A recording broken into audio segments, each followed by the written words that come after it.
ท่านอนุตราจารย์ชิงไห่ได้เดินทางทั่วโลกนานหลายปีตั้งแต่ทวีปอเมริกาถึงแอฟริกาจากยุโรปถึงโอเชียเนียและจัดปาฐกถาหลายร้อยครั้งกับสาธารณชนและลูกศิษย์ของท่านในหัวข้อทางจิตวิญญาณต่างๆหลากหลายหัวข้อวันนี้เราได้รับพระพรที่จะนำเสนอการบรรยายธรรมที่ลึกซึ้งเรื่องหนึ่งชื่อว่าพระสูรางคามสูตรสภาวะถูกครอบงำของสังขารขันธ์ตอนที่1ของ8ตอนในระหว่างอาจารย์และลูกศิษย์ให้ไว้ในภาษาอังกฤษในวันที่28ธันวาคม2018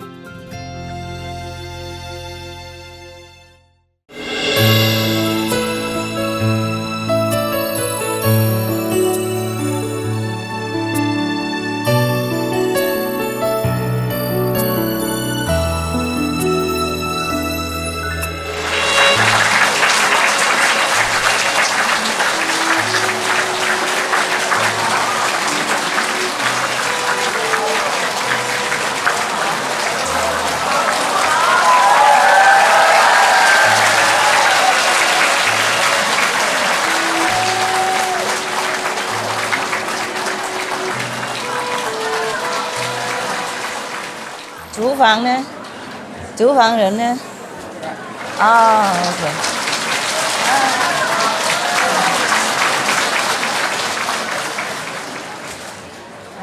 你带过去厨房人？是。举手厨房，厨房举 OK， 要给他们的，给他们，还有给他们。OK， 谢谢大家哈。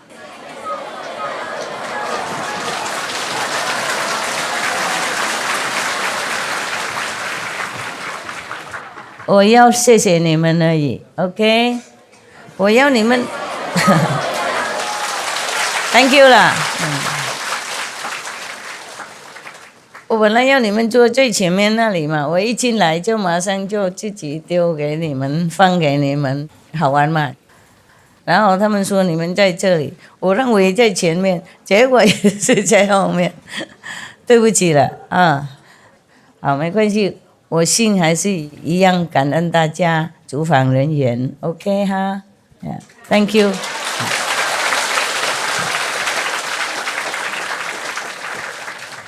煮给极尽人唱不容易哈，每天你们煮的好好啊，我不知道你们怎么弄的，不过做的好好，好像神通广大啊，好很壮。Thank you 啊，谢谢大家，辛苦，厨房人员是好像最辛苦的，懂不懂？哇，洗啊、擦啊、弄啊，就不停啊，不能停，多人嘛，啊，不过大家都吃得饱吗 ？Yes? None of you hambre? No? Hungry? No? Okay. You understand, huh? Spanish. Oh, man. Yes.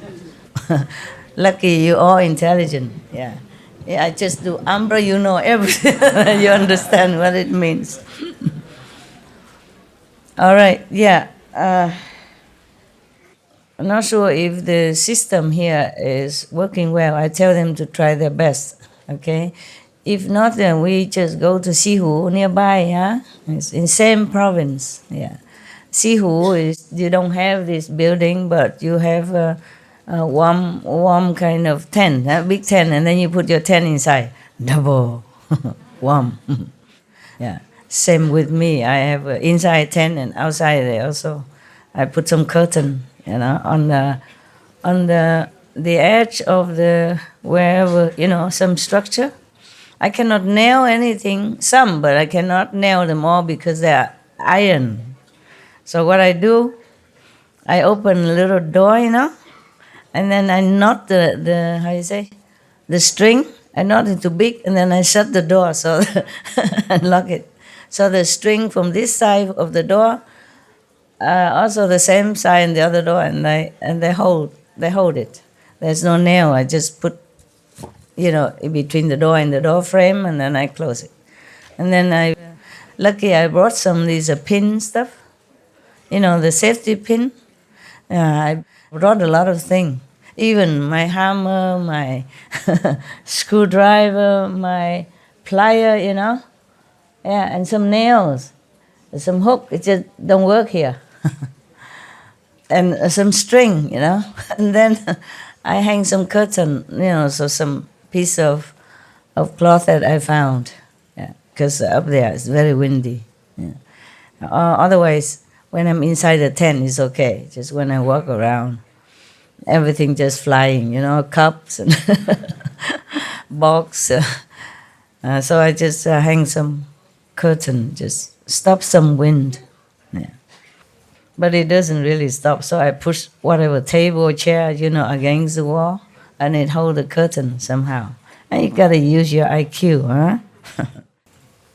I prefer that, than in the room. Well, I preferred the room before, but since it's not very clean yet at the moment, I mean, spiritually, so I go to the roof, in a tent. I like it there. It's okay. There's no feeling of discomfort or complaint, nothing. It's just wonderful to have a tent. In the Himalaya or in India before, I don't even have a tent. Yeah, I just have a sleeping bag and an umbrella. That is my tent. Yeah, when it rains, I just sit, close it together and the umbrella on top. It's okay. I don't know, maybe heaven feels sorry, so when I was there, it's not much raining. And when I went to Kashmir, it's only like a mist, mist, and it's not much, so I put the umbrella where my face is and my head, and it's okay. Therefore, I feel the tent here is a heaven already, yeah? Even if I could afford a tent, I could not carry all that, all the way and walking. In the Himalaya trail, they don't have any car, only horses, and you probably have to order long in advance, yes. I don't see many horses either. And even if there are horses, I don't think I have a heart to sit on it, because some horses, they don't have shoes on their thing, and they're broken nails and all that. Oh. And the people who carry luggage also as a laborer, they also don't have good shoes. Those plastic kind of flip-flops, a broken half already. Oh my God. I was complaining to God. I say, if these people, they're working for you, why don't I see any of your loving comfort in action? Why do they have to walk on the slippery ice with the half-broken flip-flop thing like that and carrying burden on their shoulders, I went to the Himalaya, the more I went up, the more I don't feel like I was very rebellious at that time. I was thinking why God doesn't take care of them. Just like you, yeah? Everything we blame God. We forgot the karma, yes. And then when I went on the way to the pilgrim road to Himalaya, to the Ganges source, Gangotri, Gamuk, and all that, I met one monk, Hindu monk. He sat on the roadside with just only one plastic sheet on top as a roof, yeah? There's no wall, they just put like a bamboo pole or some wood pole in the middle, and then it's like that, nothing else. And then, but he has a fire in the middle, in his tent. And then I complained to him. I say, how come people went all the way from the plane far away and walking distance? Yeah, why God doesn't take care of them? They come here to worship God in their heart. How come they're so poor and so working so laborious in such a condition like that? The ice block is slippery, huh? It's not just snow. Some part are just pure ice, very glad and very slippery. That is where danger lies, Yeah. I'm so worried about the horse. Sometimes he cannot grip the ice and it's just staggering around and my heart's pain so much. And I was really, really sorry. I was feeling bad about God at that time. Yeah. And so I complained to the monk, yeah, and he enlightened me. He said, you don't know. These people are special. He mean the laborer. Of course, the one who they carry on the back or the sitting on the horse, he don't mean those people. He mean the horses and the laborers who carry these bags. They are special gods.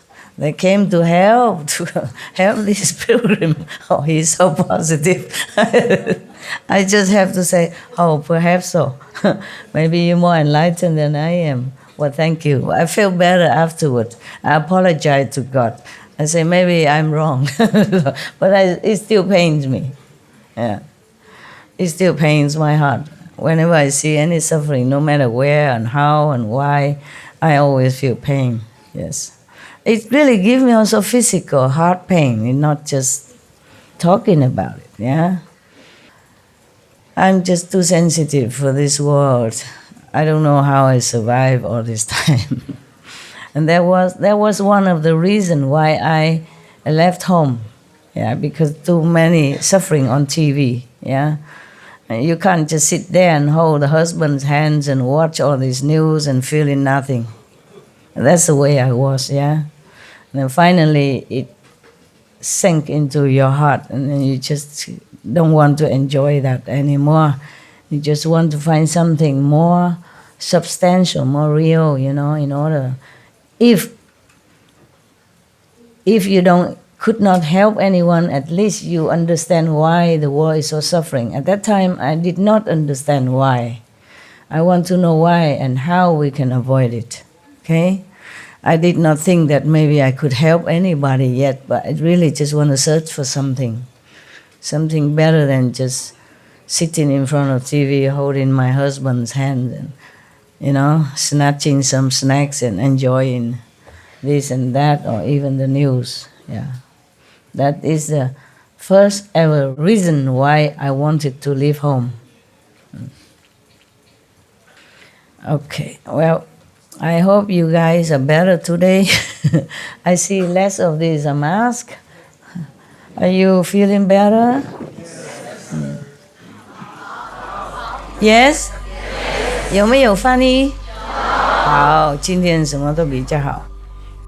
We should really thank the past masters, monks and nuns and scholars who have taken time to record the Buddha's teaching after the master's nirvana, and also for the past and present persons, lay or monks or nuns who have really dedicated themselves, sacrificed their time and precious health or under any difficult situation to translate this so that I can read it to you. And we have to thank them.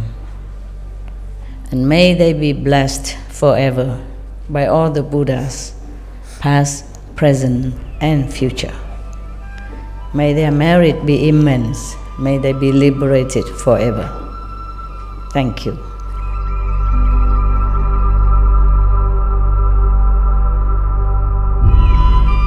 According to Buddhism and the believer and the tradition, when you read sutra and all that, you have to put on incense, flower, and bow to the sutra first and thank all the Buddhas and Bodhisattvas in 10 directions, all respectfully, before you read it, okay? And then you cover the sutra also with silk or, beautiful cloth, and I just make it more popular, more easy, simple. And I apologize to all the Buddha. I say if I done something wrong, according to the tradition, my heart is full of respect. It's just that I cannot always do that. So please, all the sin, whatever I've done wrong, is all on me. At least other people, they hear the names of the Buddha, according to the sutta, they will get benefit. Yes. So yesterday we were reading, the Buddha was kind of requesting his disciples and the Bodhisattvas to try their best to protect all beings. Yeah? Like he said, in the Dharma ending age, after my nirvana, all of you should pass on the Tathagata teachings so that all living beings can awaken to their meaning. Do not let the demons of the heavens have their way. Offer protection so that all can realize the unsurpassed way. It is like this. The Buddha knew after his nirvana, there will be somebody or anybody or a lot of body come up, maybe just wearing the monk robes, or maybe just pretend to be Vimalakirti number 2nd or number 3rd, and teaching people the Buddha's teaching without understanding anything. Maybe just read, and somehow maybe enter some samadhi and then talk nonsense, or leading people into a bad way, just like the way we discussed yesterday with this physical lust, okay? So the Buddha knew that. After, it is funny, after any master died, they just try to copy it, not his own direct disciples or descendant of disciple. It's just that anybody, some even thinking, it's easy to be a monk, just wear the yellow robe. They don't know the monk true life is very, very ascetic. Take a lot of courage and discipline. And you cannot just still eat meat, drink wine, and profess that you are a monk. Something like that. But the later generations, the descendants of the descendants of descendants, they didn't have no idea, no clue. And just as many other people outside in the world, they have ambitions, They want to be rich, they want to be famous, they want to be worshipped, things like that. So they just take up Buddha's teaching or Jesus' teaching, whatever teaching of the masters, and become that, and then blah, blah on, and then make trouble for people. Not only make trouble for themselves by creating bad karma, and they will go to hell, non-stop hell and forever hell, but they even mislead others to fall into these hells. The Buddha is so compassionate. He already foresee the future of harm that may be before other innocent beings, and he won't be there to help them. It is like that. So you can see many different religious order people copy the masters, and doing all kind of ritual and all kind of ways, just to entrap people in there and making them busy with just ritual, useless, all kind of useless thing, wasting their time and obstructing them to find the real master to be liberated. So the Buddha say that. The reason he tell all this, we also have to thank the Reverend Bodhisattva Haiso Ananda also for asking the Buddha. We have to thank him. We thank you very much.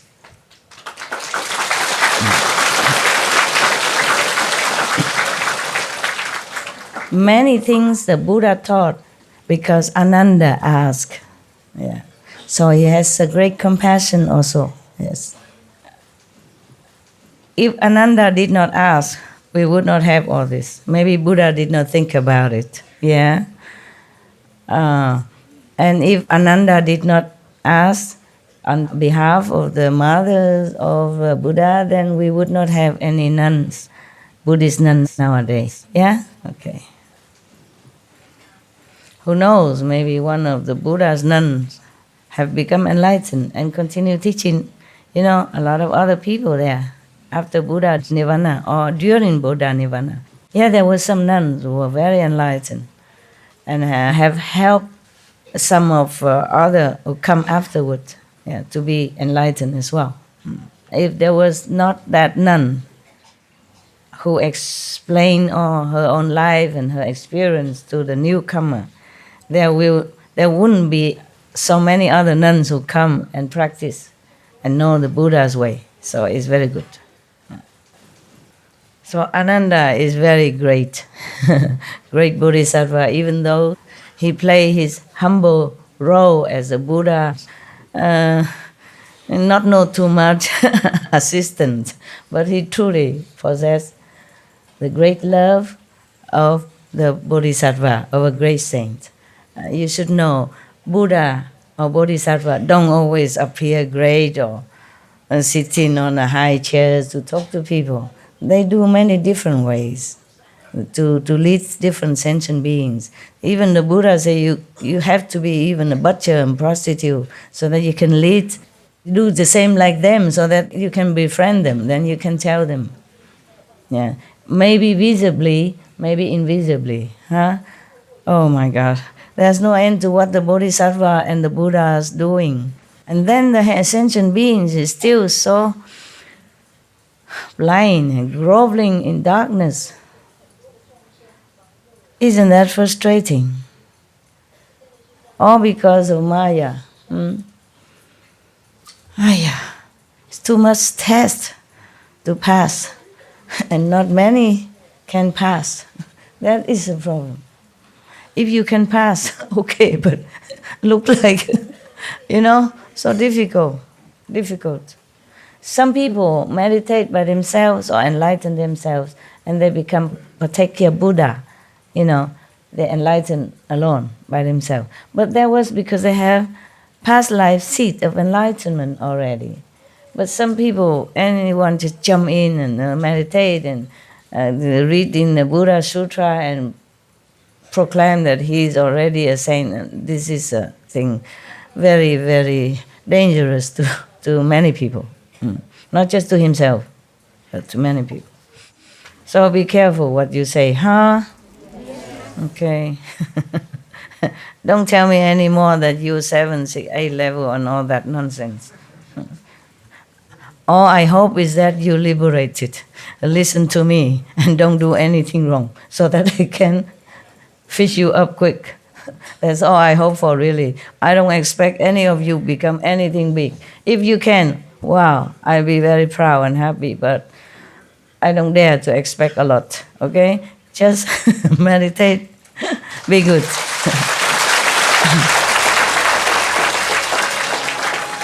But who knows? You can be Buddha, Not that you cannot.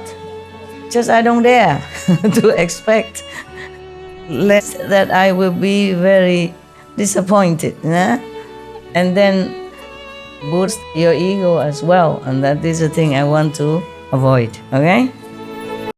Okay, we continue now. Ananda, when the good person who is cultivating samadhi has put an end to the feelings skandha, he knows already the emotion or this mental desire or ambition could cause trouble and make you see many things, feel many things. So he already stamped an end on it already, he's higher level already. He stopped listening or seeing all this kind of nonsensical which arise from our senses, and the mental or psychic, everything. Then, although he has not achieved, still not achieved freedom, how many stages already we passed through? 16, 15 already, But he still not achieved freedom from outflows, he has not completely been 100% pure. His mind can leave his body the way a bird escapes from a cage, even though he has not been liberated. From within his ordinary body, he already has the potential for ascending through the Bodhisattva's 60 levels of sagehood. Wow. He attains the body produced by intent. Ananda, when the good person who is cultivating samadhi has put an end to the feeling skandha, even though he has not achieved freedom from outflows, he still has defects, mistakes. But his mind can leave his body the way a bird escapes from a cage, meaning he can always go in samadhi and and leave his body. From within his ordinary body, he already has the potential for ascending through the Bodhisattva 60 levels of sagehood. He attains the, quote, body produced by intent, end quote, and can roam freely without obstructions. This is like someone talking in his sleep, although he does not know he is doing it. His words are clear, and his voice and inflection are all in order. So those who are awake can understand what he is saying. This is the region of the thinking skanda. He left the feeling skanda region and the form skanda region, but he entered another skanda region. It's called thinking skanda. Okay, continue. If he puts an end to his steering thoughts and rids himself of superfluous thinking, it is as if he has purged defilement from the enlightened, understanding mind. Then he is perfectly clear about the births and deaths of all categories of beings from beginning to end. This is the end of the thinking skanda. He can then transcend the turbidity of afflictions. Contemplating the cause of the thinking skanda, one sees that interconnected false thoughts are its source. He will know that now. Or someone who are more enlightened than him sees that the interconnected false, incorrect thoughts are its source. Ananda, in the unhindered clarity and wonder that ensues after the feeling skanda is gone, this good person is untroubled by any deviant mental state and experiences perfect, bright concentration. Within samadhi, his mind craves its perfect brightness, so he sharpens his concentrated thought as he greedily seeks for cleverness and skill. At that time, a demon from the heavens sees the opportunity it has been waiting for. He can go through 60 state of enlightenment and still get the demon's trap. Each spirit possesses another person and uses him as a mouthpiece to expound the sutras and the teachings. This person, unaware that he is possessed by a demon, claims he has reached unsurpassed nirvana.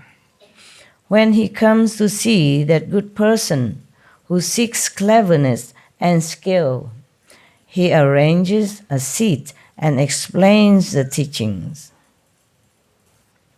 In an instant, he may appear to be a bhikkhu, enabling that person to see him as such, or he may appear as a chakra, the god, one of the heaven god of the 33 heavens, or as a woman, or as a bhikshuni, a nun, or his body may emit light as he sleeps in a dark room.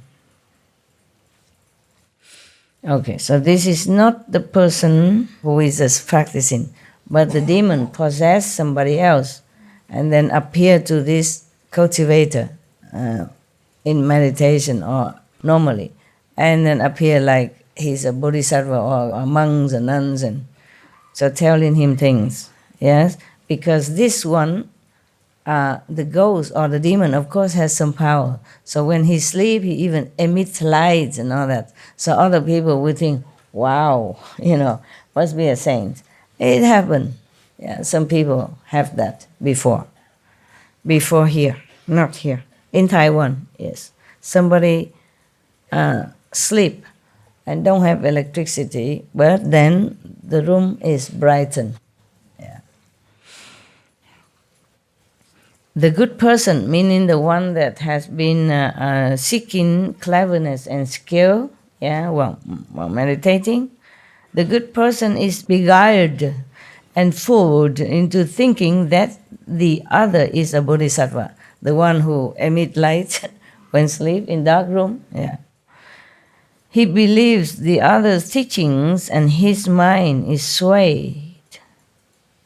He breaks so his mind became misled, because he believed in this demon who possessed another person and emit light and talk dharma and all that stuff. Emit light in a dark room, eh? We would all think that that person must be a saint, right? If we saw that ourselves, something extraordinary. Many people believe that. Some in Taiwan. Happening. It happened. I don't know if it's still happening, but it happened. And people believe a lot in that person. So the person who meditates and pass through so many stages already still seek cleverness and skill. So this good person have been preached by the demons possessed person. And now he think that that person who is possessed by demon is a bodhisattva, a saint. Therefore, this so-called bodhisattva was preaching to him and then he believed it. So his mind wavered. So he breaks the Buddha's moral precepts. Oh, that's bad. Not just misled, but break the precepts. And covertly indulges in his greedy desires, many desires. Whatever he desired, he fulfilled it. He indulged in it. So the other person is fond of speaking about calamities, auspicious events, and unusual changes. He may say that a Tathagata has appeared in the world at a certain place. He may speak of catastrophic fires or wars, thus frightening people into squandering their family wealth without reason. This is a strange ghost that in its old age has become a demon. It disturbs and confuses the good person, but when it tires of doing so, it will leave the other person's body, then both the disciples and the teacher will get into trouble with the law. When the demon possess another person, not the meditator, that seek cleverness and skill, but a demon possess another person, a third person. And then he came and teach this meditator who seek cleverness and skill. And he preach a lot of things and talk about so many things, and many people believe him, follow him. And this ghost or this demon tired of the game, he left. And then the person who was possessed before became nothing. And the so-called disciple, the meditator, also both of them became nothing again. Sucked up the energies and strength and power and faith or whatever, and they continue to do bad things because the so-called master taught him that. Both of them continue to do bad things. But without the power of protection of that demon, they both will be caught by the law. Maybe before, when that demon's still there, he will kind of ward off any power that comes. But after the demon left, then they still continue to do bad things, with their desires. Then the government will catch them. You, Ananda, Buddha continued, you should be aware of this in advance and not get caught up in the cycle of transmigration. If you are confused and do not understand, you will fall into the relentless hells. There's some more. My God. Meditation is not all that safe if you don't know how. Kuan Yin is the safest already. Unless you still go and mess up with local ghosts and stuff like that in those small, sometimes local people make some local thing to worship some local god. And if you come worship them, sometimes they possess you if they like you. And then if you seek other higher dimension by another master, they will make you trouble. Like the one who asked yesterday.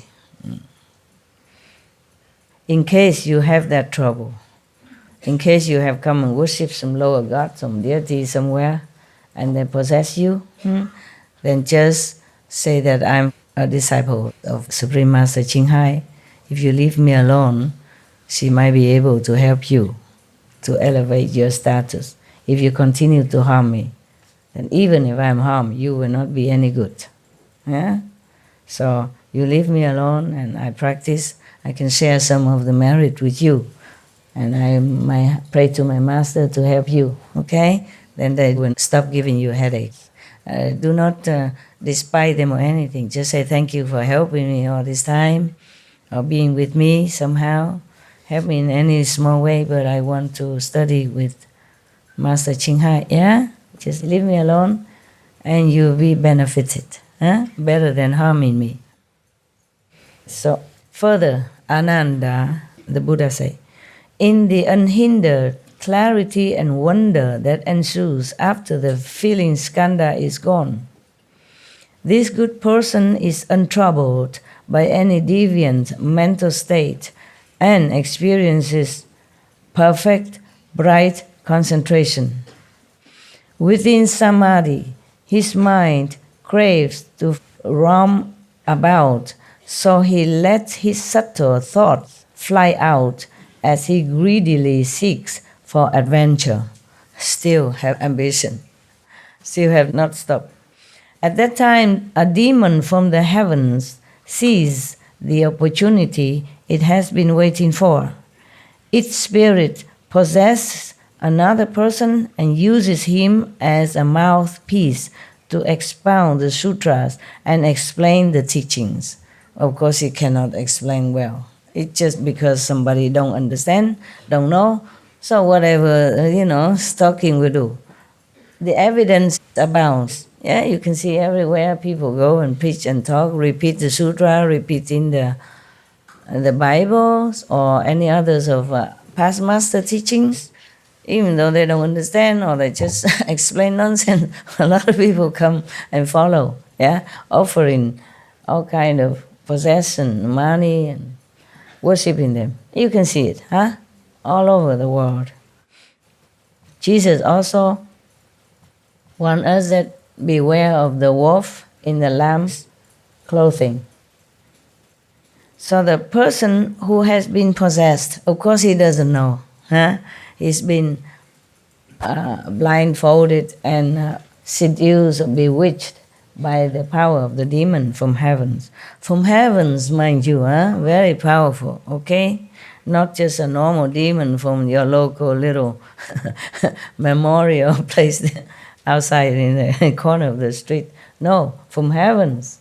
So imagine how powerful he can be. At least more powerful than us, the human, in the human bodies, understand? But if you are straightforward, you keep the moral precept, at least the 5 precepts only, that's good enough. No one can touch you. No one can touch you, and don't worship anyone except God. Even if you don't find any master, if you don't believe me, just worship God only. God Almighty only, okay? Or Buddha, truly Buddha in your heart. You just ask for the true Buddha, worship maybe Shakyamuni Buddha, Amitabha Buddha, or God Almighty, or Jesus in your heart. You hold on to that, okay? If you ever doubt me or got out of here or got out of my circle, believe in God, believe in Buddha. Don't go worship any lower God. Or even gods from heaven, They might mislead you and you'll be in trouble. Rather, don't have any master or any spirit or anything, okay? Just worship God until you're clear whom you want to follow, okay? Whom is the one worthy of your trust, okay? Rather have no one. Otherwise, you'll be misled and then it's too late, Too late to turn around. Your life is precious, I tell you. If you lose this life, you never know when you get it again. You never know when you can find master again, true master. Many masters are enlightened, but what degree? Some are just third degree, or 4 level, yeah? 4 is not bad already. Mostly just third. They are enlightened. Not yet not, but not enough. Okay, not enough to liberate you. Some of my former teacher, I had to have them to bring them to the higher level, at least to the 4th level. Maybe cannot bring to the 5th immediately, but the 4th, they are liberated. Huh? Because I also thank them for helping me, for loving me, for doing their best. Whatever they know, they teach me. Maybe they only know that much, but they taught me with all their best. At least they don't lead me astray somewhere, okay? Go and worship demon or some magical things, yeah? Yeah, at least. All right, so now, remember, God, Buddhas, Bodhisattvas, saintly, enlightened beings are everywhere, everywhere. What I mean is everywhere, wherever you are. Their essence, yeah, their souls, their spirit, always everywhere. And if you sincerely pray, they will help you. If you don't have any master, sincerely pray. Mend your way. Be vegan. Keep the good moral conduct as you know it. From the church or from the Buddhist temple, from the Buddhas or from other religious precepts. If you don't believe me for any reason, be a good person. Keep the precepts. Worship God and Buddhas. No lower God, no lower spirit or anything like that. They could harm you and then you can't get out. You can't get out of their clutch. And then even later, if you go find a master again, they make trouble for you. Yeah, they can. Because you were connected with them already and you worship them. And they control you already. And now you want to leave them? Oh, not that easy. I'll show you who's powerful. In the human body, you are helpless. You're helpless. So just hang on to the pure teaching. That's why when the 10th Guru of the Sikh died, he said, just trust the Granth Sahib, the teaching of the past Sikh master, because it's pure at least. It won't lead you astray. Yeah, if you don't find any master, worship that. Because at that time, he didn't see any master that on the planet. Or maybe he could not see. Maybe the master has not appeared as a master. Maybe just born or maybe just ready, but not officially, yeah? So he say, worship the Granth Sahib. But that is for the direct descendants, okay? Direct disciples. And maybe descendants of the disciple, but not after that, huh? After that, you must find a master. The same reason why you found the 10 Guru, Sikh Guru or the Guru Ramdas or Guru Nanak in the first place. The same reason. You found this master, the same reason you continue to have to find another master, not rely on only teaching. But if you cannot find, then have to rely on the precept and the teaching, okay? Yeah. So continue, huh? This person still break the Buddha precepts and indulges in his greedy desires. The other person, meaning the one possessed, is fond of saying that Buddhas are appearing in the world. He claims that in a certain place, a certain person is actually a transformation body of a certain Buddha. Or he says that a certain person is such and such a bodhisattva who has come to teach humankind. People who witness this are filled with admiration. Their wrong views multiply and their wisdom of modes is destroyed. It's terrible when somebody just talk like that, harming so many souls. This is a drought ghost that in its old age has become a demon. It disturbs and confuses the good person. But when it tires of doing so, it will leave the other person's body. Then both the disciples and the teacher will get into trouble with the law. Because they continue to do bad things, indulging in low desire, despite the moral conduct or despite the law. So, of course, after the demon left, they have no more power then the law will catch them at the end. Not just misleading people, but having trouble with the law as well. My God, I'm telling you, everybody's a victim, huh? Tell you. You should be aware of this, Ananda and his assembly. You should be aware of this in advance and not get caught up in the cycle of transmigration. If you are confused and do not understand, meaning Anand, because Anand asked him, you will fall into the relentless hell. My God, the Buddha has a lot of energy, huh? He taught all this to Ananda. I don't know, we have to cut it into 3 days, 4 days, but he continued. I don't know how many days he teach Ananda in this.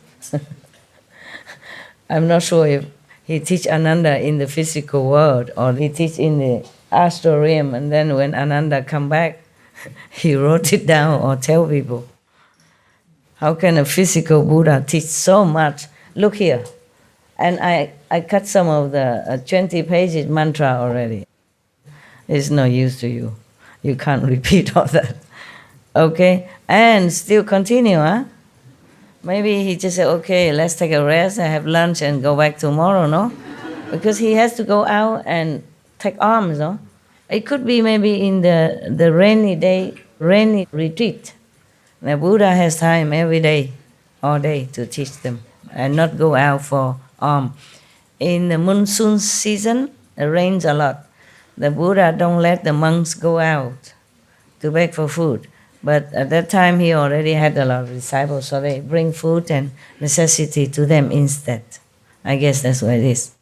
Because it's raining and the monk has normally only one garment, and one blanket and one bowl. Or even two. But if you keep going out every day begging for food, your clothes will not be able to dry, right? I know that because when I was in the Himalaya, I had only 2 pair of Punjabi clothes. And even it's not rain, it gets wet quickly.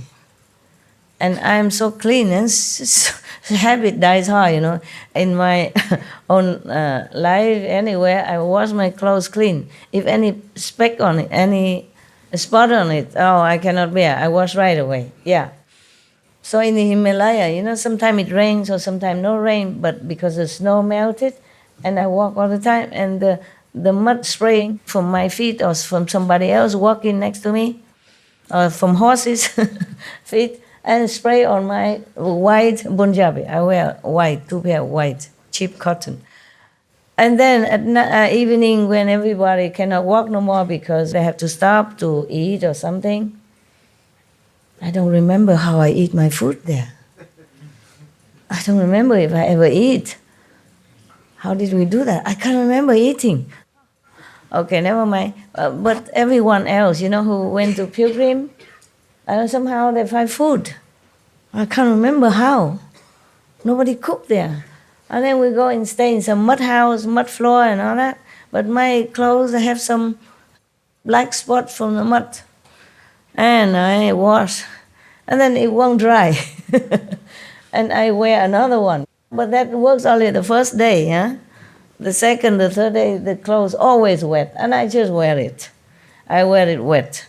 It's not like dripping because I hang behind the fire. The fire they pay for, I didn't pay, so I hang behind people. And it somehow not dripping wet. It's just still wet. And I just wear it. And after you walk for a while, it just dry by itself. Yeah. Maybe that's why the Indian wanted to marry me. He think I'm some sort of big shot. Magical power, tough, superwoman or something. I wasn't. I was just blind. Blind from anything around me, except want to know the truth. Blind, really blind, and my mind blank, I think. Yeah. In Germany, if you're a wife of a doctor, you are somebody, not too bad. And left that kind of life and walking alone like that. 2 pair of clothes and wearing wet and then dry it by no time. So they think maybe I have too much heat even. Like the solar plexus heat that can dry the body. The Himalaya monks or yogis, they can do that. They dry their clothes with the heat of their body. They don't have tumble dry or clothes dry, nothing like us. And they don't have that many clothes. So they just have to learn to dry themselves by their own body heat. I guess maybe they rub off some of this magical power on me. I didn't learn any of that. I just have no choice. When you have no choice, maybe you have magical power to dry your clothes. The cotton is not so thick. So if I wear for a while, it becomes dry. Very convenient. How cheap you can live there, Nowadays, you have to pay for detergent, for washing machine, for tumble dry, for dryer, and all that. But have to pay a lot, and they have to clean it now and then. Yeah. I don't know if the civilized life is better than the life in that Himalaya, the life that I lived. I'm not sure which life is better. I don't know which life is more comfortable, more convenient. But it's not like all that romantic. You walk and then you have to go and find your bathroom, and sometimes you're in the wilderness and then you hear some noise and you're scared, some animals. Yeah. And also sometimes you can't find food. Yeah, and now I remember one time. The only one time I remember food is that time, because I went into a small store. So many pilgrims, and he has only half of the bucket of the flour. The flour that they make chapati. And I can get only one chapati. And that's already lucky. People who come behind, they say only the empty bucket, no more. Just a small little boy from somewhere village, he has only half a bucket of chapati flour. It tastes like heaven. Oh my God, I never remember anywhere tastes so good like that. I just remember the coming down from the Himalaya, I got that. Anywhere else, I don't remember how I got food. I don't remember if I ate. I cannot really remember. Just that time, only one, because it tastes so good. And then I asked for some more, I don't have more. Tastes so good. So it's not like you take a stick, like master, and a sleeping bag, 2 pair of Punjabi, and then you walk there, and maybe somebody want to marry you and that stuff. It's not like that, okay? The road is very difficult to walk sometimes. And if you're not careful, you fell down and die, okay? Because it's very stiff. Some places high mountain, and down there is a river or the ravine, something, you can die anytime. And also because the ice is very slippery, yeah? So do not copy, okay? I don't recommend, really. I don't. I don't know if you can last even a few days because of the austerity of the situation, yeah? Not to talk about falling on the cliff or anything like that. I don't recommend, okay? It is very romantic to hear about it. And it look easy and it sounds easy. It's not. So if you go there, don't say that master encourage you or because the master advice. No, I don't advise. Okay? I went there, I bring this gift to you, you have it in your bedroom even. Don't go anywhere. Don't go in the Himalaya, it's very dangerous. Dangerous.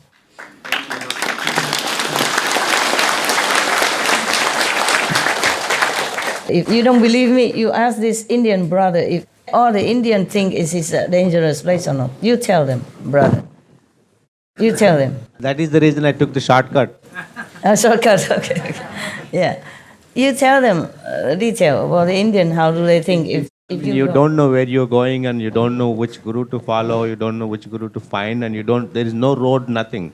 So every day it snows and the road is covered, and so I'm still surprised at how the little master came back safely. Yeah, I'm surprised too, now that I know about it. I did not really know. I mean, I heard about it, but when you hear, it is like, okay, a novel story, just like when you watch something on TV, you did not think anything much. But when you do it, it's different, okay? Even if you find a master, everybody looks like really enlightened.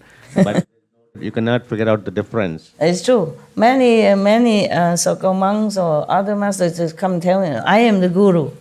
I will teach you this, I will teach you that. It's true. And after I stay with them a few days, I know it's not what I want. Yeah, I also don't know how I went back here. It's not only finding the master, but the road and all that, very difficult. Yeah, every comfort that you think you might have because you have money is wrong. Even you have a lot of gold or money with you, you can't even buy food there. You can't find a hotel or anything like that. As your brother said, there's no road. You don't even know which road, and then the roads are all covered with snow and with ice. Please don't go, eh? Please don't. Master, did you go to the Manas Sarovar? They say angels come and... I went also many places. I can't remember much. Mansarova is a lake, right? It's where you bathe and you have immortality. Yeah? It's Heaven's Lake, and in the night, and angels come down. And Did you go there? no, I cannot dare. Why not? It's very dangerous and risky. And probably when I'm old, just to see, I'll hire a helicopter and go. If you have helicopter. Helicopter probably is the best solution, so you don't have to walk on dangerous road or slippery road. But helicopter is not always safe in the weather in the Himalayas. Sometimes it changes so quick. Earlier, we used to have all those ideas to go and see places. Now you don't have to go anywhere, and master is there, so that's enough. It's not much that you can search there. Okay, it's very good. Yeah, for good memory, for encouraging people to practice, and it's also good if you want to see it for your satisfaction. But there's not much you can derive from it. Very dangerous. Okay, dangerous. Do they have tiger in the Himalaya? No. Bears? Yeah, bears are. Yeah. Big. Oh, whoever the biggest in here, they're bigger than you. Yeah. And if they roar, your soul leave the body without meditation. No need master. They just roar and come to you, and then your soul just leave automatically, easy. Especially when you go out in the wild looking for a private place to do your business. Oh, man. Yeah, it's not all that romantic, okay? Okay, now the person is in good state of samadhi, but he is still greedy. It's not about greed, but maybe too anxious, too fanatically want to seek union, spiritual oneness, yeah? And so he clarifies his concentrated thought as he greedily seeks for union with God or the divine or whatever. That even still not good. You just let things take its course is better than pushing it. Huh? Because if you're so greedy in such a way or so fanatically seek for union with God when you're not ready, then the demon from the heavens sees the opportunity it has been waiting for. Its spirits possess another person and use him as mouthpiece to come to you and explaining, you follow me, you will go union with God, etc., etc. Same like if any master would tell you. This person, unaware that he is actually possessed by a demon, this is the third person, not the meditator, claims that he has reached unsurpassed nirvana. When he comes to see that good person who seeks union, he arranges a seat and explains the teaching to him. Neither his own body nor the bodies of those listening to the lecture go through any external transformations, but he makes the minds of the listeners become enlightened before they even hear him speak. So they experience changes in every thought. They may have the knowledge of past lives or the knowledge of others' thoughts. These are what we call, you can read other people's mind. Yeah? One of those power that you can acquire through meditation. but there's nothing much, okay? You can have it to use it. You can use it if you can control it. Otherwise, you'll be disturbed by everybody else's thought all day. You'll go insane, yeah? No good, no good. Maya has tried that on me once. He make me hear people talking, see people doing things from far, far away land. I said, oh, get over there. Go away. I don't seek this kind of cheap, I say cheap game, you know? Yeah. Yeah, the Maya try many ways to enchant you, to make you stray away from your noble, high purpose. So they may even see the hells or know all the good and evil events in the human realm. They may speak verses or spontaneously recite sutras. Each person is elated and feels he has obtained something unprecedented. See, this is all for magic. The good person is beguiled and fooled into thinking the other, the preaching one, is a bodhisattva, the possessed one. You see how powerful the demons can be, huh? So powerful. So we really are very vulnerable to all kind of cheating, all kind of misleading. Oh, really terrible. That's why I'm telling you, I feel sorry for everyone, even the worst criminal. Yeah, who knows? Maybe the demon possess him and make him do things like that. Yeah, it happens, Sometimes a criminal, they did something, and when they're out of that possessed state, they don't remember what they did. But of course, the police won't believe him. That is a problem, yeah. I feel really sorry. I feel all the beings on this planet are all victims of some sort, of some influence, either by other beings, by other humans, or by demons. That's why I'm really sorry for them. If I could die 10,000 million times so that everyone can be relieved, I would immediately do it without second thought. Because I feel so slow. Whatever master come and go, the beings are still suffering in darkness. There's no way that can make everyone liberated out of the Maya influence. And they suffer so much, life after life. So, because he believed that the possessed person who preached to him is a bodhisattva, so his thoughts become entangled in lust. Yeah, he say love here, but it's not what we mean by love. In that kind of physical attachment and lust. So he breaks the Buddha's moral precepts. That's why I say lust, I don't say love. Because if you have love in your heart for other beings, for other suffering people, then you won't break the Buddha's precepts, yeah?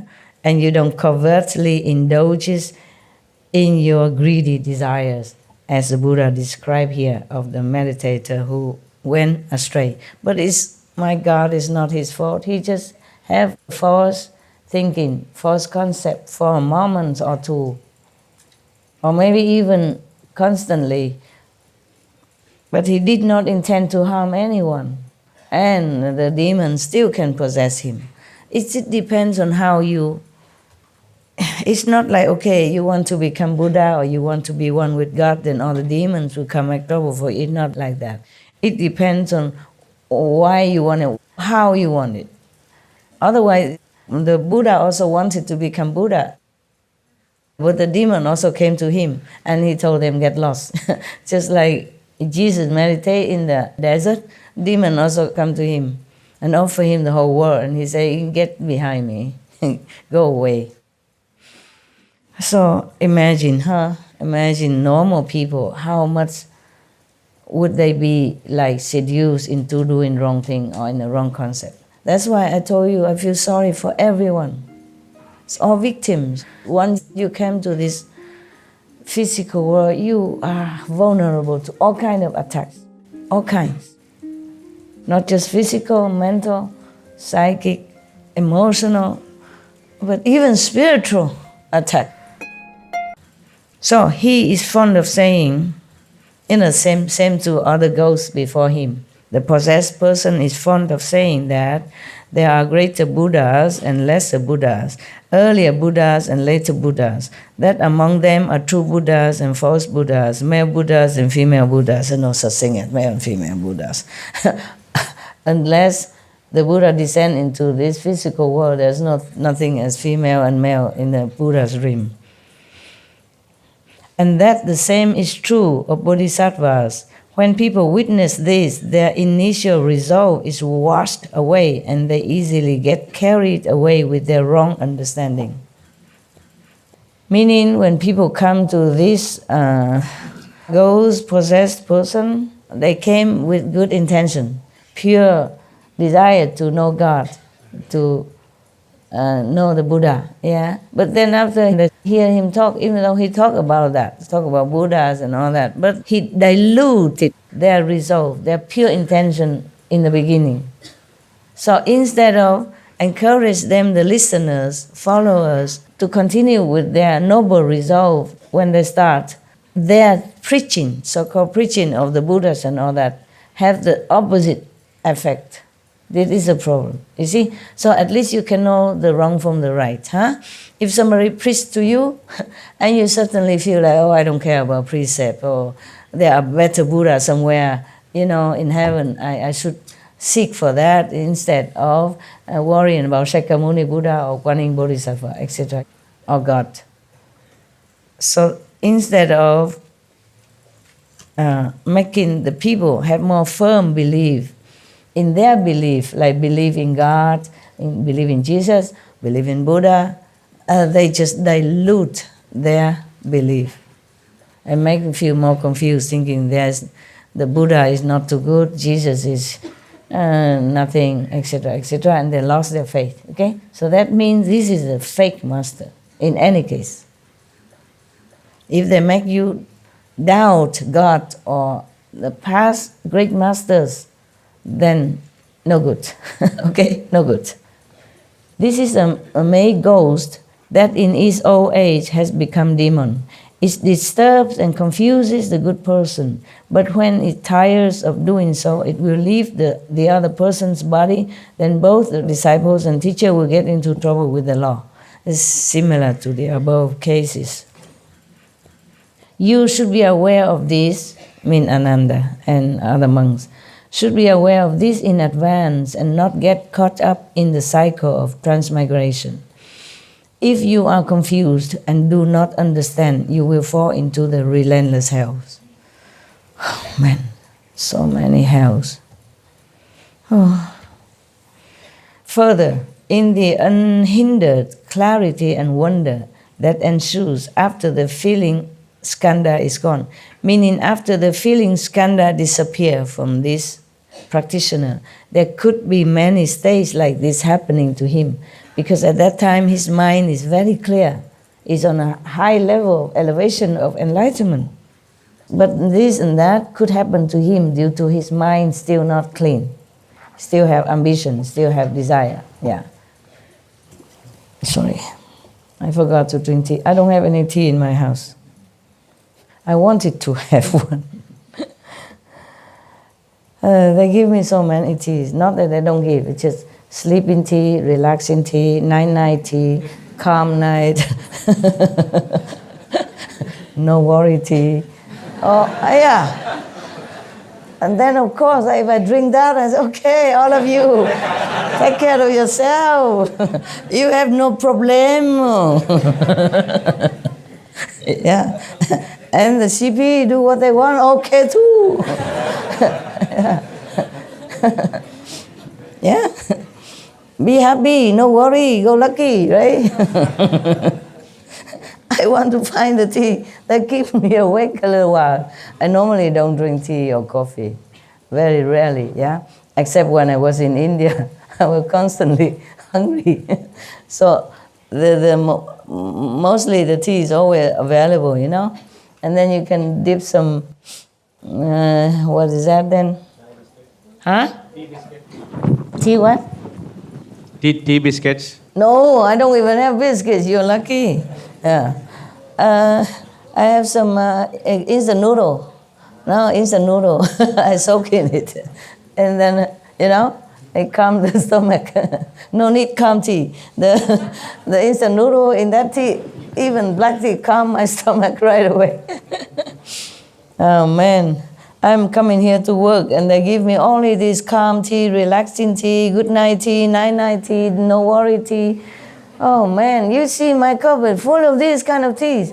I dig them all out. It's all the same. Upstairs same, downstairs same. They think I come here just to sleep. Huh? My God. You guys, some of you or whoever that was, truly are in a very big dreamy state of samadhi. I think the master life is so smooth. All she does is just drinking tea and go sleep. Yeah. Therefore, there's so many of this kind of tea. Just different names, but same effect, Calming, sleeping, dreaming. Sweet dream tea, You really had no idea how I have to work, do you? Wake up, please. I have the masala chai in my bag, master. I have it, darling. I have, sweetheart. They also give me, Lovinghood masala chai and this ready-made instant coffee, yeah? With milk and all that. But it's too sweet. For me, I can't take it. Too much sweet, sometimes it give you heart acid, heartburn or something. I drink that, and if I eat something that is not compatible with it, I had not too many choices, they cook for me. Here, I have no choice. And then I might have heart problem. Normally, I don't like sweet too much, except when I was in India because I was so hungry. When I finished working, I come out, no food left, only a lot of dishes, and I start washing. That also calm your hunger. You forget, for a while. And then in India, I always crave for sweet. Oh, would be lovely to have some of these, sweeter than sweet, the Indian sweet. Because the weather is hot. Yeah, oh, so many. Indian sweet is sweetest in the whole world. Sweeter than sugar, sweeter than sweet, yeah. Very sweet. And normally I don't like it. In India, I long to have some. Don't have. If we order them, they'll ship it in 24 hours, master. I know. Thank you, my love. You were not there. Yeah. I were nobody. Even you were there, you won't find me anywhere. I'm just one of the crowd. Yeah. Who works for the master of that ashram but has no pay, no food. Even work for food is not the norm there. They forgot me. Yeah? They eat everything and they left all the dirty dishes. And one time, I went into the kitchen, because I saw the dishes from outside, from the door. I went in to try to wash the dishes. Mountains, All the disciples ate and followed the master, the guru. And I am left alone, I just finished office work. I go out, see the dishes. I went in the kitchen to work. And then after some time, I saw the master coming. He probably saw me come in the kitchen. Why long time I did not come out? What am I doing in there? There's nothing in there to eat. Not even raw food, raw potato, raw flour, nothing. After they cooked, they moved it out. You understand? Or maybe they cooked somewhere else. I don't know. Empty. And the masters just saw it and then passed by. Don't say nothing. I also don't say anything. I'm too busy washing up. Yeah, it's just karma, okay? It's not the Indian people. They're very hospitable. Huh? Everywhere you go, they offer what they have. Huh? I experienced that when I walk around alone in the Indian country. They all greet me with, happiness and hospitality. And I wasn't wearing monk robe or anything, not all the time. Only when some Indian tried to flirt with me because I was alone, then I begin to wear the monk robe to ward them off. Yeah. In Pune, we saw master is wearing a sari. Yeah. I was invited there. I didn't know where Pune and what they're doing. I was invited. I thought came in there to talk. And then when I went there, just doing nothing much, just listen to their music. And then I had something, I had to leave. Yeah. I wear sari, not just there, in America I also wear sometimes. Yeah. Why you tell me that? No, we saw the videos, Master. Okay. I wear all kind of things, don't you know? My wife is Indian and she saw Master wearing sari, she felt happy. Of course, yes. And that's why I wear it, to make your wife happy. And many other wives happy. What do you think why I wear it? And she put it as a picture on the laptop, desktop picture. My guru, Indian. Yeah, they like, of course. Wearing sari is not all that easy. It's a long, long thing. You have to know how to wrap it, otherwise it keep falling. One layer after another keep falling, you know. It's 5 meters. Yeah, you have to know how. Otherwise you must have a servant who will help you. Otherwise every layer keep falling off. It's like a spiral, yeah. You must know how to tuck in where and what. Otherwise it keep falling, you know, one layer after another. Yeah, it look beautiful though when the Indian wear it. Beautiful, yeah. All right, thank you. I ordered the sari for me when I go to India. Yeah. Okay, now it's a May ghost that in its old age become demon, blah, blah, blah. You know, the teacher and disciple got into trouble with the law. You should be aware of this. Further, in the unhindered clarity and wonder that ensues after the feeling skanda is gone, you get rid of this attachment from emotion. And then your mind is very clear and brightness everywhere. Wow, even then. This good person is untroubled by any deviant mental state and experiences perfect, bright concentration. I didn't learn all these words in English school before. What is deviant, what is samadhi, what is all kind of things. I don't think they teaching you about demons and May ghosts and all that in English school, did they? No. Okay. They don't even know what May ghost is. They probably never heard it in their whole life. Or many incarnations never heard of May ghost or Lee ghost or, you know, desire ghost and a clever, bright ghost or whatever. My God. And we think we're the only beings on this planet, huh? Many people think they are the only beings. I mean, everywhere. The whole universe is only us. Yeah. No one else. There's some theory thinking like that, huh? The Buddha showed him. And then after he get rid of the feeling skanda, that he's more clear, okay? He's non-attached, no more emotional, and even he can control his emotion. That's what it is. Maybe he still has emotion, but for him, he knows it's just a state of mind. It's easy for him to control now. And he's untroubled at all by any deviant mental state and experiences perfect, bright concentration. Wow. Everyone would think you already, get to the seventh heaven, right? Within samadhi, his mind craves to know the origins of things. So he exhaustively investigates the nature of physical things and their changes from beginning to end. He intensifies the keenness of his thoughts as he greedily seeks to analyze things. Even in samadhi, how can anybody be thinking like that, huh? You would think if you are in samadhi, you are all quiet and tranquil, peaceful, still have some of this subtle thought from the mind, because the mind has been programmed with second level, not high level. So you're programmed to think that, do that, want that. And then also the memories from this physical life. When you're born until now, you have so many images recorded, from the brain, and then transmit. The mind also know it, and then that's how it keep broadcasting out for you, just like a record player.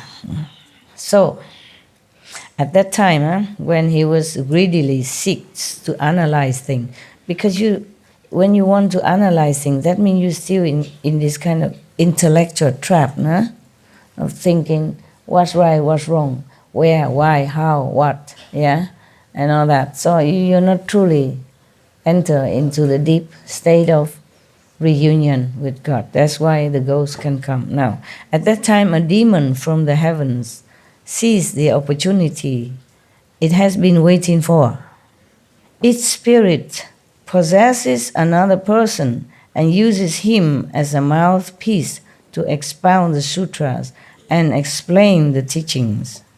This person, the one who possesses, unaware that he is possessed by a demon, claims he has reached unsurpassed nirvana.